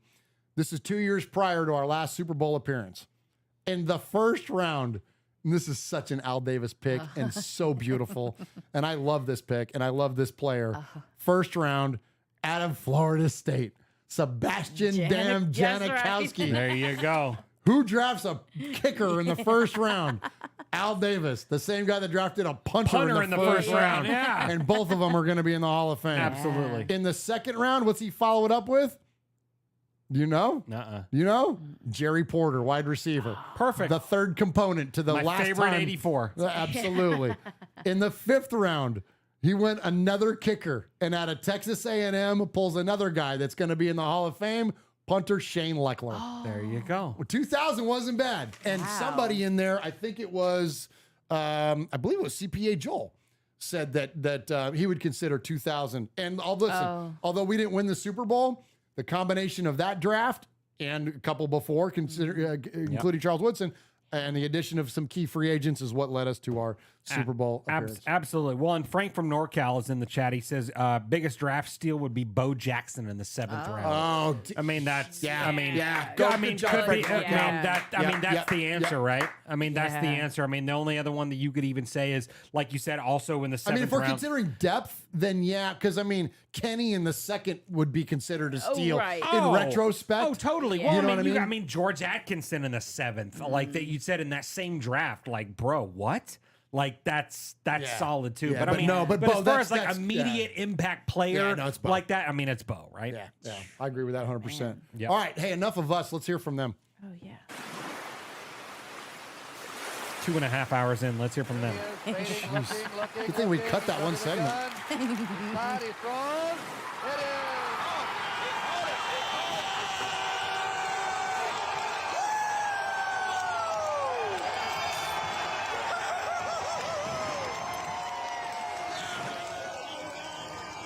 Tell them what they're playing for, Vanna. Absolutely. Hey, so if you tuned in late, so we are still raising money for the One Nation Foundation tonight.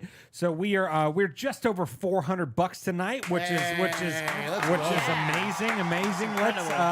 Let's keep racking it up, man. Let's get to $500 tonight. And you're playing for this Fred Biletnikoff signed jersey right here. So certificate of authenticity would look beautiful in a frame right there. And it's literally going to the Biletnikoff Foundation through the One Nation Foundation. So get in the mix. Every $10 donation gets you one poker chip into the running. I got like 9 poker chips right here. Let's fill them up. All right, let's go. All right, so you can contact this show a multitude of ways. You can join us live each and every week, or at least every other week during this time of year, when we go live at 4 p.m. Pacific, 7 Eastern on youtube.com/Raiders Fan Radio. And I jump in with the best chat room in the world. Ebony Graves is in there. Grumpy Raider fans in there. John Leon is in there. Joel Denning. Foxy Scorpio is in there. Seattle Nick is in there. Napoleon McCallum. Oh, that's a good call out. Wow. Seattle Nick. Appreciate that, my friend. Blind Athlete is in there. Ron the Materator, of course, holding it down. Foxy Scorpio, Tyrone Graves, Hooligan Nation. So Alan Bush is in there. Let's see. Jason Hunter is in there. So many of our good friends are in there. We appreciate you all very, very much in the way that you support Raiders Fan Radio. Okay, so again, you can join us on the live chat, or you can email the show. That's at show. That's S. Slow down. Okay, I'm sorry. Slow down. Sorry, I've had some coffee. It's S H O W, not 2 U's. No, just one. This one. Oh, so we're getting some help in the chat. Okay, good. There we go. Thank you. Well, Paul says he's been practicing. So emails at show@RaidersFanRadio.com. Or you can call the show 909-345-3346. That's 909-345-3346. And if you leave us a message 3 times and we play it on the air, you can become a made man or a made woman here at Raiders Fan Radio. And so we appreciate you very, very much for all of those of you that contact us this week. And Michelle has the honor of reading our emails. And so, Michelle, who do we have this week? All right, so we have T-Hump first, and you guys have plenty of time to get your donations in because this is a 2-pager. So I have plenty of time to pee, you have plenty of time to pee. I do not, so it's all good. Here we go. All right, y'all ready? This draft harkens back to the days of the 2013 draft when the Reggie McKenzie regime finally had an opportunity to put together a full draft class, having missed out on the first 2 picks in the 2012 draft. When Al Davis passed away, the organization was in a state of flux. The team was close to the playoffs, but the foundation upon which the team was built was anything but solid. When Reggie came in, and a lot of dead weight had to be shaved off and some bad contracts had to be dealt with.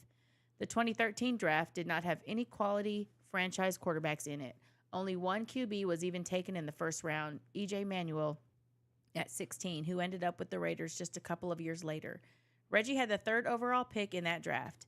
He could have selected all-pro tackle Lane Johnson, defensive end Ezekiel Ansah, or he could have picked the number 1 corner in the draft, D. Milliner, or DT Sheldon Richardson. Both of those players went to the Jets. Richardson was still on the board when CB DJ Hayden was selected at 13 overall. Mike Mayock had him rated as the top corner in the draft, but others had him evaluated anywhere from 3 to 7. The pick was a reach, and Hayden was often injured and missed the last 2 months of his rookie season, and then the first 6 games of the 2014 season. He started 13 games in 2015 and showed flashes but no consistency. He was listed as the 4th corner on the depth chart in 2016. The Raiders decided not to pick up his 5th-year option. Second-round draft pick O.T. Menelik Watson out of Florida State was a bust. He dressed for only 5 games and played in only 3 his rookie year. He injured his Achilles tendon just before the beginning of the 2015 season and was placed on IR.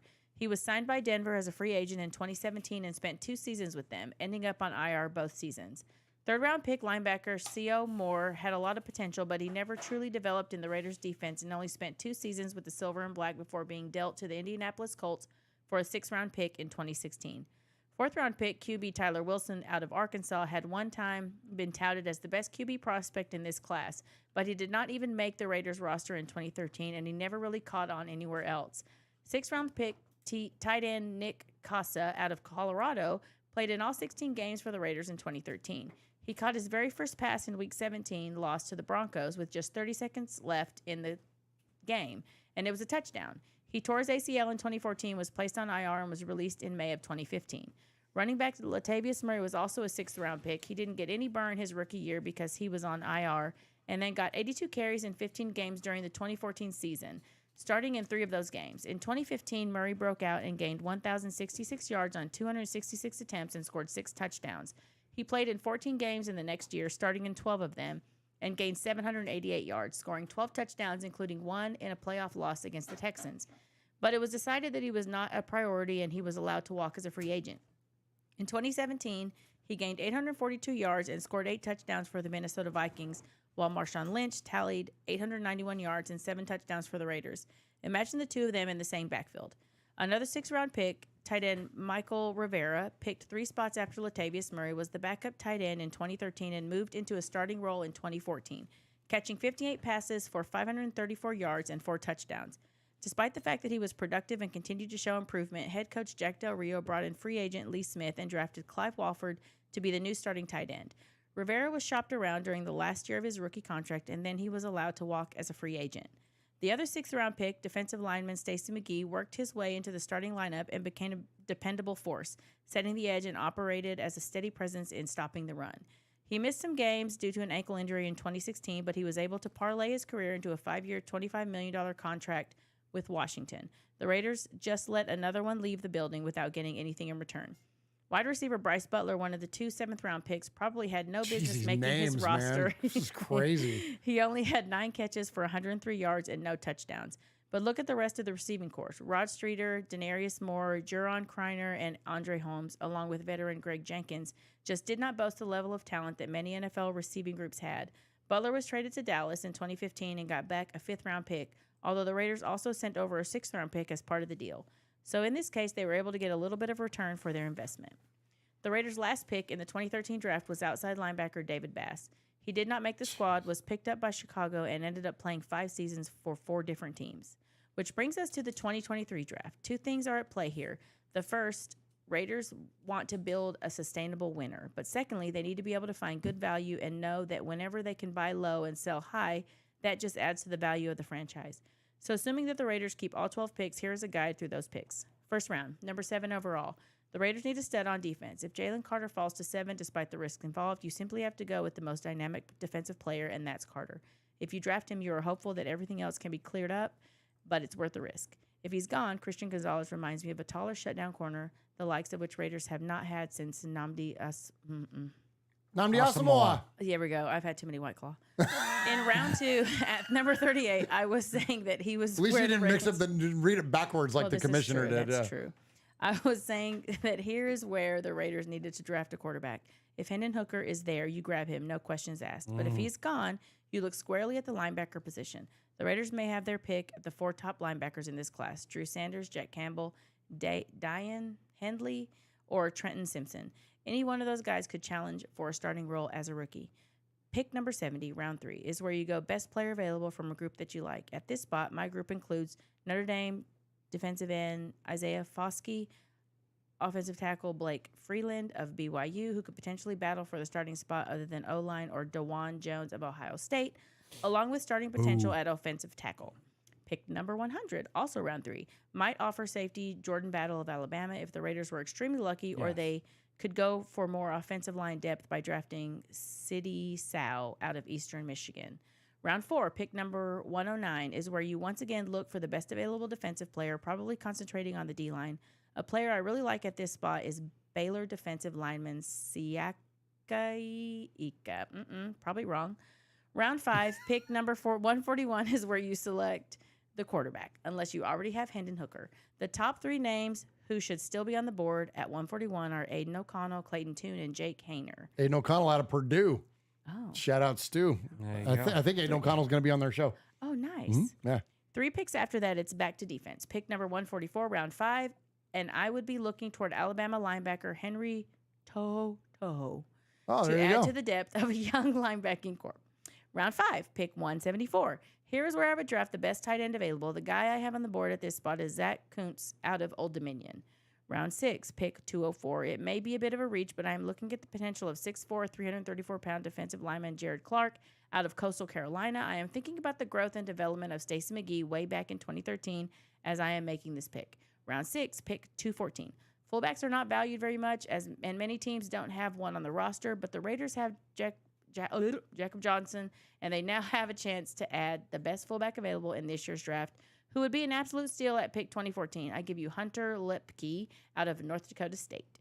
Round 7, pick number 220. Best available defensive player looking more toward the back end. The player I have here is corner Anthony Johnson out of Virginia. With the final pick, round 7, pick 231, I am going with the best available wide receiver on the board to challenge those already in camp. At this point, I am eyeing Jalen Wayne, the wide receiver out of South Alabama. So out of the 12 picks, 6 are definitely on defense, with that number potentially going to 8. This draft needs to render at least 3 starters. I see 5 potential starters from this group. This is how you build long-term. Thom. AKA T3. Also, I think y'all should be sending donations in for how well I read that email. Hey, that man, was a long email. Dude, let's freaking go. That is the There are voice so of an many angel. It is. I can't even make eye contact with you right now. Your voice is like a combination of Fergie and Jesus. Oh, except not when she's saying the national anthem. I know. That was amazing, Michelle. It was amazing. Much respect. Much respect. There was a lot of names in there, and I know I butchered a lot because, like I said, I don't keep up, so I don't keep up with those guys. But wow, you got the full mock draft there. All of it. T-Hum's He full, had all of like it. with analysis on each player and the whole 9 yards. And now I feel like I need to go and maybe study those people. Those people that we might get. No, because none of them will be Raiders. Because none of them will be Raiders. Except study Hendon Hooker. Okay, I'll study. Well, I know a lot about him. Yeah, you so do. because you guys have talked a lot about him. Okay. Paul. Now Paul? Yep. Okay, it's Paul. Oh, strawberry, please. Actually, pineapple, because I haven't had that. Thank you. Okay. All right. Here we go. See if I can do it again. Good evening, everybody. I hope you all are well. Just 8 days left now until the draft. 8 days until we can all stare at the TV in wonderment that we finally hit pay dirt with our selections or fall apart at the seams once again and wonder what the hell will happen next. Can we get this one right? I have to confess I've cheated a little this week because I revisited an email I sent from this time last year. I think it's relevant, though, because of the doom and gloom around some of Raider Nation who seem to have already made up their minds that we'll have a dreadful draft class without giving anybody a chance to prove themselves. I also saw a tweet from a Raiders fan suggesting Derek Carr was our best ever draft selection. At the risk my gosh, of stirring who said that? I did see that, actually. I did see that Best tweet. ever? Best ever. Ever. No. Yes. That's the dumbest shit I've ever heard in my Now life. I feel like I had to go back and find it because yes. No, you need to go Ever. back to find it just so you He can must block have been that person. 13. It had to have been a kid. I refuse had to to have believe been. it was a grown ass man. Well, I that's what- refuse to believe it was a grown ass man. We were talking about Jeff and I were talking about that pre-show that like so many of the whatever young that's their guy. That's the only Well, they grew quarterback up with him, yeah. They grew up with him, and Yeah, so yeah. there's a unique, just like I had with Stabler. Like so, I Right, don't begrudge yeah. them for that, but you But got to have a also- little bit of a different perspective kid. on your history. I mean, best ever. I mean, we played Charles Woodson's tonight. That is in the running for best ever. Gene Upshaw is in the running for best ever. Obviously, Marcus Kenny Allen, Stabler. Kenny Stabler, you know, Brown, like, Tim there's Brown, a- like, but come on, there's like- a lot. Howie Long. I mean, it just Howie goes into Long. all-time greats. Yeah. I mean, because a lot of these pretty much all those all-time greats are Raider grown people. Yeah. You know what I mean? I mean, Like, Willie I mean, Brown it's- wasn't, Mike Haynes wasn't, right, Casper wasn't, Yeah. Hendricks wasn't. There was Casper There were absolutely a was. I'm sorry, Casper was. Hendricks wasn't. Yeah, Hendricks yeah. wasn't. Alzado wasn't. Stuff Right, like so that. there are- But I mean, Greg Townsend, Howie Long. You got, I mean, all those folks on defense. Lester Hayes, Jack Tatum. Tim Brown you know, alone. Like, you can't say Derek Carr. Come on. I mean, he's way down the list, he's bro. way down the list. way down the list. Yeah. Okay. Sorry. I mean, great. Great. It's a good okay, draft sure, pick great at 2. draft, sure. Sure. A good. That's right. You said the You word know? good draft pick. I Big mean, Time Willie says Carr got MVP votes through 6 head coaches in 9 years. That's cool. That's great. That's cool. That's great. great for that him. doesn't make him the doesn't greatest make draft pick him of all the time. the greatest all quarterback I of wouldn't all even time. put him in the top 10. No. No, And that's not. And I say those comments. He might be top You 25. can't. 100% without maybe. throwing shade at Derek. No. But when you look at the legacy and the history of our team, you're We talking just about named 10 right here that aren't Derek you're talking Carr, about so 2 of them are Super Bowl MVPs. yeah. Like Yeah. in the Hall of Fame. Like, come on, man. Wow. Yeah. All right, sorry. Go ahead. Sorry, we digress. I also saw a tweet from a Raiders fan suggesting Derek Carr was our best ever draft selection. At the risk of stirring up the whole Derek Carr soap opera again, or facing a telling off from David Carr, this is clearly a troll, an inmate from an asylum, or a pendejo. True. That's true. We all know that we've made a complete screw up over recent years, but it's not all doom and gloom. I was looking at our draft history the other day and decided to see who I thought was our best ever number 1 pick. This led me to do the same over the current 7-round format, to see which stars we've picked up and when. I should add that I've only done this to include players that I have seen during my time as part of the nation, so it's from 1981/82. Therefore, the likes of Freddie B and Snake don't make it to the list. Round 1. This is a hard choice. I have 3 standouts, Marcus Allen, Tim Brown, and Charles Woodson. How do you choose between them? Marcus gave me my finest hour as a Raider so far.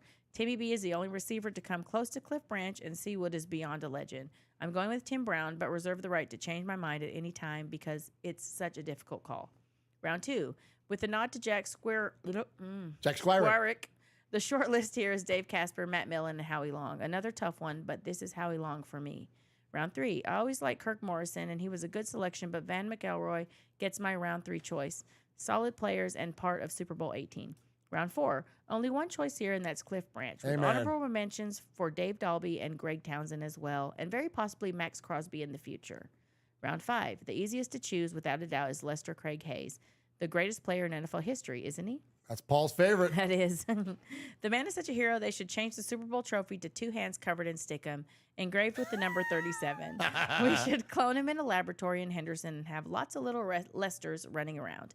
Incidentally, in the same draft in round 12 at pick number 317, we picked up Rod Martin. My favorite. Proof, if any were needed. That's your favorite. He's now become your favorite player. Yeah, he's certainly my favorite podcast guest.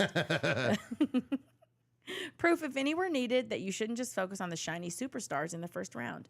Round 6, this pick has been a graveyard for us, even going back to 61, and I can only find Latavius Murray as a candidate. Round 6 has been a problem for some reason. Round 7, okay, perhaps this is the easiest choice. It's Bo Jackson. Enough said. There we go. The biggest what could have been story in sporting history. We were robbed of one of the greatest sportsmen ever. It will always be one of our darkest days. True. So, as you can see, we don't always get it wrong. Where we differ from others, though, is that when the pieces do fall into place, we are in the habit of making legends, not just good players. So enjoy the 3 days, everybody. Be excited. We might just get this one right and start to see the journey for another Howie Long or Lester Hayes. Always remember, though, as Murf once said, don't fall in love with the player and don't expect too much too soon. Stand by for some explosive podcasts and YouTube shows, whatever happens. And finally, the world... Finally. Oh, wait, hold on. Okay, hit it. Finally!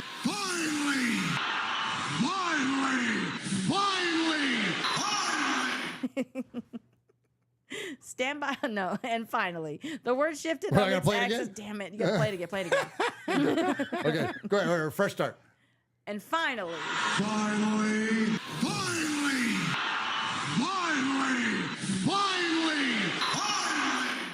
The world shifted on its axis last weekend as Stuart Schweiger joined Graphic Raider and Murf and gave us one of the funniest shows ever broadcast.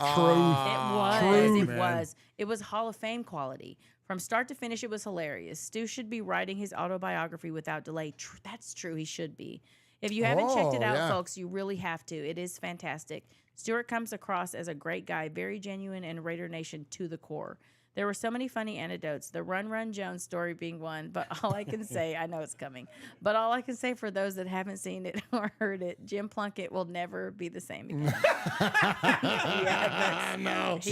He is not lying. Oh my As gosh. for you all in the man cave, the next time you meet Jim at the Politica Foundation, you know what you're going to be thinking, don't you? Oh, no, I am. It's going to be hard not to look. It's going to be hard not to look. Luckily, though, we're not swimming together, so.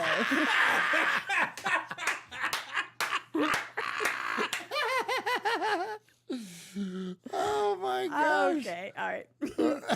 Love you, Raider Nation. His Lordship, the Royal Scribe, Paul Edgerton, Shropshire, Mississippi, Polly Award winner 2019 and 2022. Foggy Glasses Award winner 2020, BRT Sizzler, scorekeeper, proud made man, five time times two, plus winner one. of, Oh, didn't he win one? Didn't he win another one? No, he took it back. He took it back. Oh, he took it back. Took it back. Winner. Plus one, JK. Okay, we're gonna do that again. Right. Five time times two. Winner of the Raiders Fan Radio BRT Sizzler Award. Good job, Paul. Paul.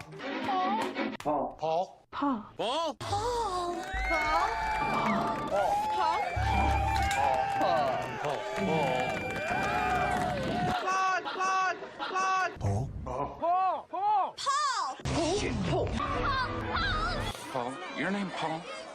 Paul. I met him with Paul. Who? Paul. Paul, yes, Paul. Paul's not here. Hey, Paul. Paul. Hi.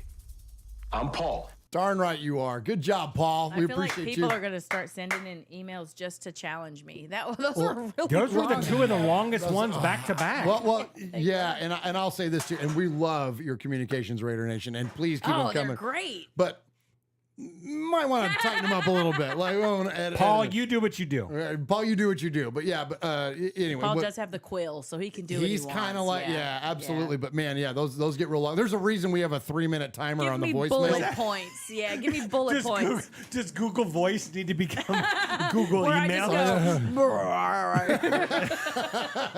That's actually how he sounds. I'm done. Yeah, absolutely, yeah. But great No, job, those were Michelle. gr- I mean, oh, great, thank you. great. Oh my gosh, great job. totally. And great Absolutely. emails. They were great. They emails, really were, yeah, absolutely. Thank you, great, T-Hum. Thank you, T-Hum. Good, insightful stuff there from There's T-Hum. a lot of info in A there. lot of info in there, so we appreciate you very, very much. All right, so Dales by Diesel says, I feel like I heard a graphic novel. I felt like I read one. All right, so good stuff there, man. We appreciate you all very much. And so let's go ahead and jump into the voicemails before we get out of here tonight. And before we get out of here, we're going to give away that signed Fred Biletnikoff jersey. Swaggo, give them an update on what we got going on with that jersey. We need $60 before the end of the show. $60 for the end of the show. We're giving away a signed Fred Biletnikoff jersey. This fine item can be yours. Man. Yeah. Oops, You where am I at? want there we this. go. Get those donations in, man. There That's we go. Beautiful. There you go. Get it. Absolutely. it. Get on in there. We're going to give that thing away. Just after these last two voicemails, we're going to check in with our buddy Donovan. Haven't heard from Donovan in a minute. And let's see what he's got to say about the Raiders. What's going on, man? It's been a while, man. But look, I'm going to get straight to it, man. Raider Nation, I'm not emotionally involved right now, but it's just, what's the point, man? With this draft coming up, I don't know who we getting, but get my feelings out. I'm keeping football. We need to draft either Joey Porter Jr. or Christian Gonzalez, Penn State and Oregon. Those are colleges that went to. We need to go get Devin White, man. We got all these receivers. We might as well trade all I these like that receivers too. for Devin. Look, I like that too. He's going to be expensive, though. Provided us multiple double-digit leagues last year. And this offense that played with its potential and broke records, we need to let these players play their game. Do not draft a quarterback, man. We can win this with Jimmy G, man. All right, if Josh McDaniels stop playing, man, because Mark Davis did not come to Vegas and lose, man. All right, we played with our potential and we still had a chance to make the playoffs, man. Benching our quarterback, man. All right, Josh McDaniels, stop playing, man. That's all I got, man. Just win, baby. Oh, my gosh. I love it, man. Good Nice. stuff, Donovan. Love it, man. You know, I agree with him. Don't mess around. Like, just build this damn defense, man. I'm at first, Jeff, I thought for sure, like, we really need to go quarterback. We got to build our future. We got to go franchise quarterback. You got to take a swing. And I still think that. I still think that if you don't have a franchise quarterback, you got to keep swinging in the draft until you get one. But, you know, Jimmy G's a guy that took his team to the Super Bowl with a good defense supporting him. And so I think if you can build the defense, like I don't even think he's a bridge, but I don't think he's like the long-term play per se, especially with the durability issues. But I'm with Donovan, man. Just rack up draft pick, build the core of this defense, you know, and then maybe next year we do quarterback or year after that even. But I think that Jimmy G is, you know, he's capable enough to. He's done it with the Niners, so he's already been there. You know what I mean? He's already taken a team to the big game, and there's no reason to think he can't do it with the Raiders. So great job there, Donovan, and appreciate that take. This is a fun one. This is a really interesting question that's been posed, and I'm really interested to hear what you guys have to say in the chat room about it, because this is something I've never thought about. And let's check in with Dave in the 330. What is up, Michelle, Swaggy, Mr. Murf? It's Dave in the 330 here. Just wanted to see if I have a problem or an issue in my brain here. So I was on vacation a week or two ago, and my wife's like, "You're really wearing that shirt?" And I'm like, "Why? What's wrong with it?" She's like, "It's full of holes." And I'm like, "But it's a Raiders shirt, and we're at the beach, and it's hot." And maybe Swag can help with this. When is the right time to let go and get rid of those shirts, man? Because I have a hard time doing it pretty much just with my Raiders gear, man. I'll have a stained up old freaking hoodie, and I'm like, well, I'm going to use this to chop wood in the backyard or whatever. Like, I'm not going to throw it away. It has the shield on it. And I'm just wondering if anybody else has that problem, just letting go. I've got these jerseys of players that weren't even on our team. Like, I got Lynn Bowden Jr., not an official jersey, but, you know, a Chinese jersey. I love them. They still look nice, but it's like, man, it's still hanging in my closet. The guy never even played for us. I didn't go out and get Antonio Brown because I don't know, I was a little shy on that. And he came from Pittsburgh. So I held off a little bit. But yeah, just wanted to throw that out there, see if anybody else has that issue and if there's a cure for it. All right, bye. All right, good stuff there from Dave in the 330. I appreciate you, Dave. Yeah. So I'll give you my answer. I've only ever gotten rid of one thing that says Raiders on it. So like when my kids were growing up, like they had like Darren McFadden jerseys, like when they were little and all that kind of stuff. I had a Jeff Hostetler jersey for Tristan. When he outgrew that stuff and my boys outgrew that stuff, I sent it to my cousin Sonny so his kids could wear that kind of stuff. So I've never thrown away nor gotten rid of anything that's got Raiders stuff on it. And as I've gotten older, I've started acquiring more and more stuff. So it wears out less frequently because I'm wearing so many different things, especially now with the show. Like I always try to wear something a little unique and different every time we do an episode. So the wear out of this stuff is happening at a less frequent pace. There's only one exception, and I still didn't even throw it away. It's sitting inside that closet, folded up. And I told you that if familiar enough with the show, I've said this a few times. I wanted to have a Vegas inaugural jersey. I wanted to have. I don't typically buy young players. I only buy jerseys that are older than me or my era, anyway. So I got Wheatley and whatever, and the old school guys, Haynes and Stabler and Fred Biletnikoff and all that. Anyways, but I bought into a new one, and the one I have now is Josh Jacobs with the inaugural patch on it. But I bought one before that. And I folded it up and stuck it in that closet, and it's Henry Ruggs. Oh. It's the only jersey that I've ever been like, I'm going to take this one out of rotation. Yeah. And so,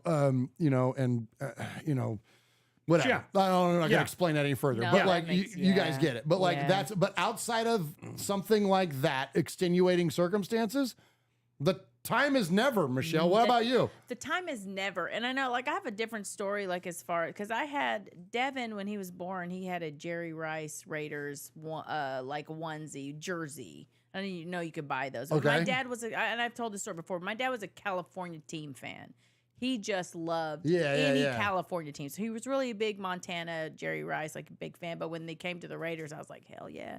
So but when Devin outgrew that, I was like, oh, what am I going to do? So I just cut the bottom off and made it just a jersey for him. And now I still have it. And Do you when really? Yeah, I still have it. So when they, either Libby or Devin or whatever, they have kids, then they'll be able to get it. But no, I've never thrown anything Raiders away, ever. Don't do it, guys. Send it to me if you don't want it. Yeah. Even if it has holes in it. Yeah. I've even got once upon a time, I was a much bigger guy. Yeah. Like I mean, You just gave the shit to me. Well, not only that, or I still have some things. Yeah. I still have, because I was almost 270 pounds once upon a time in my life. And now I walk around about 215. Like, so I mean, I was like a double, almost triple X in a lot of stuff. I've still got those things hanging up in my closet. I haven't been touched in years. And then, like some of the jerseys and stuff that I get. I've got a Charles Woodson jersey that I bought when I was a bigger guy. And it was my first jersey that I ever bought. Like, and I've still got it. And I was going to give it to Jeff, and I'm like, I can't. I can't give it to you. You were kind of doing this. I'm like, no. I said, that's your first one, man. You got to keep that. If anything, I'd rather you hang that in the fan cave or something like that. Because I never had, we didn't have enough money when I was a kid, like to get, like to wear an NFL jersey when I was a kid or even a teenager or a young adult. Like you had to be rich to be able to get that stuff. And like the oldest thing, I'll give you one. The oldest Raider piece that I own that I can think of that's the original, because I've bought some shirts and things that I had from before that whatever got in moves or parents threw away or whatever. The only thing that I still have is I have my Raiders starter jacket from 1991. I still have that, and I love that thing. Thing is badass, dude. I love it. It was bought off I bought it at Big Five Sporting Goods or something like that. I can't remember where I got it. But I bought that back in the day, and I still have that thing, and that's the oldest thing that I have. Anyways, I'm sorry, I kind of derailed that, Jeff. What did you want to? Well, I mean, take it from a guy named Swag Jeff, man. Amen, right? Yeah. Everything is still in the closet. I mean, for sure. I mean, the only thing that I ever got rid of, period, was Antonio Brown shit. Oh yes, it was the only thing I ever got rid of. But I didn't. But it was the same. But it was the same way. I didn't throw it away. Yeah. So thankfully, I didn't rip the tags off of my Antonio Brown jersey. So I was able to return it to Fanatics for a full refund. Nice. But the T-shirt and stuff I had. So I also had a hat that had his signature on it. I gave it to my dad, and so he still rocks it. He doesn't give a shit. You know what I mean? But the shirt or whatever, I donated to Goodwill. Oh yeah. Stuff like that. So and you know what I mean? And so. And you pulled out some shirts from our tote today. The DADC ones and stuff like that. Yeah, I got that. I'm not gonna rock a DADC at least for now. Right. Yeah. I'll rock it later. But if you've got any of those, whatever, and you just don't want it, donate it. Don't burn it. Don't throw it away. Yeah. Don't do any of that stupid shit. Just give it to someone else, because someone else will still rock it. Or give it to the Goodwill, because every time I see something Raiders my daughter too, she does a lot of thrifting, and anytime she sees anything Raiders, she buys it and brings it to me. And I do the same thing. I mean, you don't see a lot of that out here, but we have bought a lot of things. I bought a starter pullover at a Goodwill not too long ago, so every time I see it, so donate it, because I'll buy it. There we go. Well, and I'm getting ready to donate. So we've got a bunch of leftover shirts that say DADC on them that we hooked up for last year. I'm getting ready to donate like 20 shirts. You know what I mean? Because we just don't have an outlet for them. I mean, unless you want one, Raider Nation. I mean, if you want one, I'll send it to you. For nostalgia purposes, right? Hey, send me an email, show@RaidersFanRadio.com. Tell me you want the damn T-shirt, and I'll send the sucker to you, man, because it doesn't have any value to us, unfortunately, anymore. All right, let's go from old swag that you want to get rid of to new swag that you want to acquire. Absolutely. And so Swag Jeff, tell us what's going on there in the chat. I think we hit our $500 goal tonight? By a long shot, man. Let's go, Raider Nation. You guys rule. So we were at like 470. So I dropped the 20 in there and said someone else donate 10. So YO dropped another 10, and then I think Tyler Smith dropped another 10 as well, and then Frank from NorCal just said, "Okay, I see your 500. Let's make it 6." Yeah. So he donated $100. to the One Frank. Nation Foundation. Oh, shit. Much No way. respect, Frank from NorCal, dude. Much respect. Oh, Frank. So much thank respect you, brother. to you. Thank you so much, man. Thank you so Wow. much, man, for sure. So tonight, so see you fans, man. It was 2 emails, 2 voicemails, man. So T-Hom and Paul, much respect to the two of you, and much respect to Michelle for reading those novels that we had there. So thank you very, very much. And the voicemails, Donovan and Dave in the 330. So tonight's Sizzler Award. Oh yeah, I forgot to talk about the Sizzler. Yeah. So tonight's Sizzler Award goes to someone who brought a good conversation into the Sea of Fans. It is Dave in the 330. Thanks, Dave. Hold on to that shirt. Sizzler. We are Metallica, and we are here for your Oakland Raiders! You know why we out here, and we ain't playing around today. From The Walking Dead to errant Jedi Knights, Raiders fans are a rogues gallery.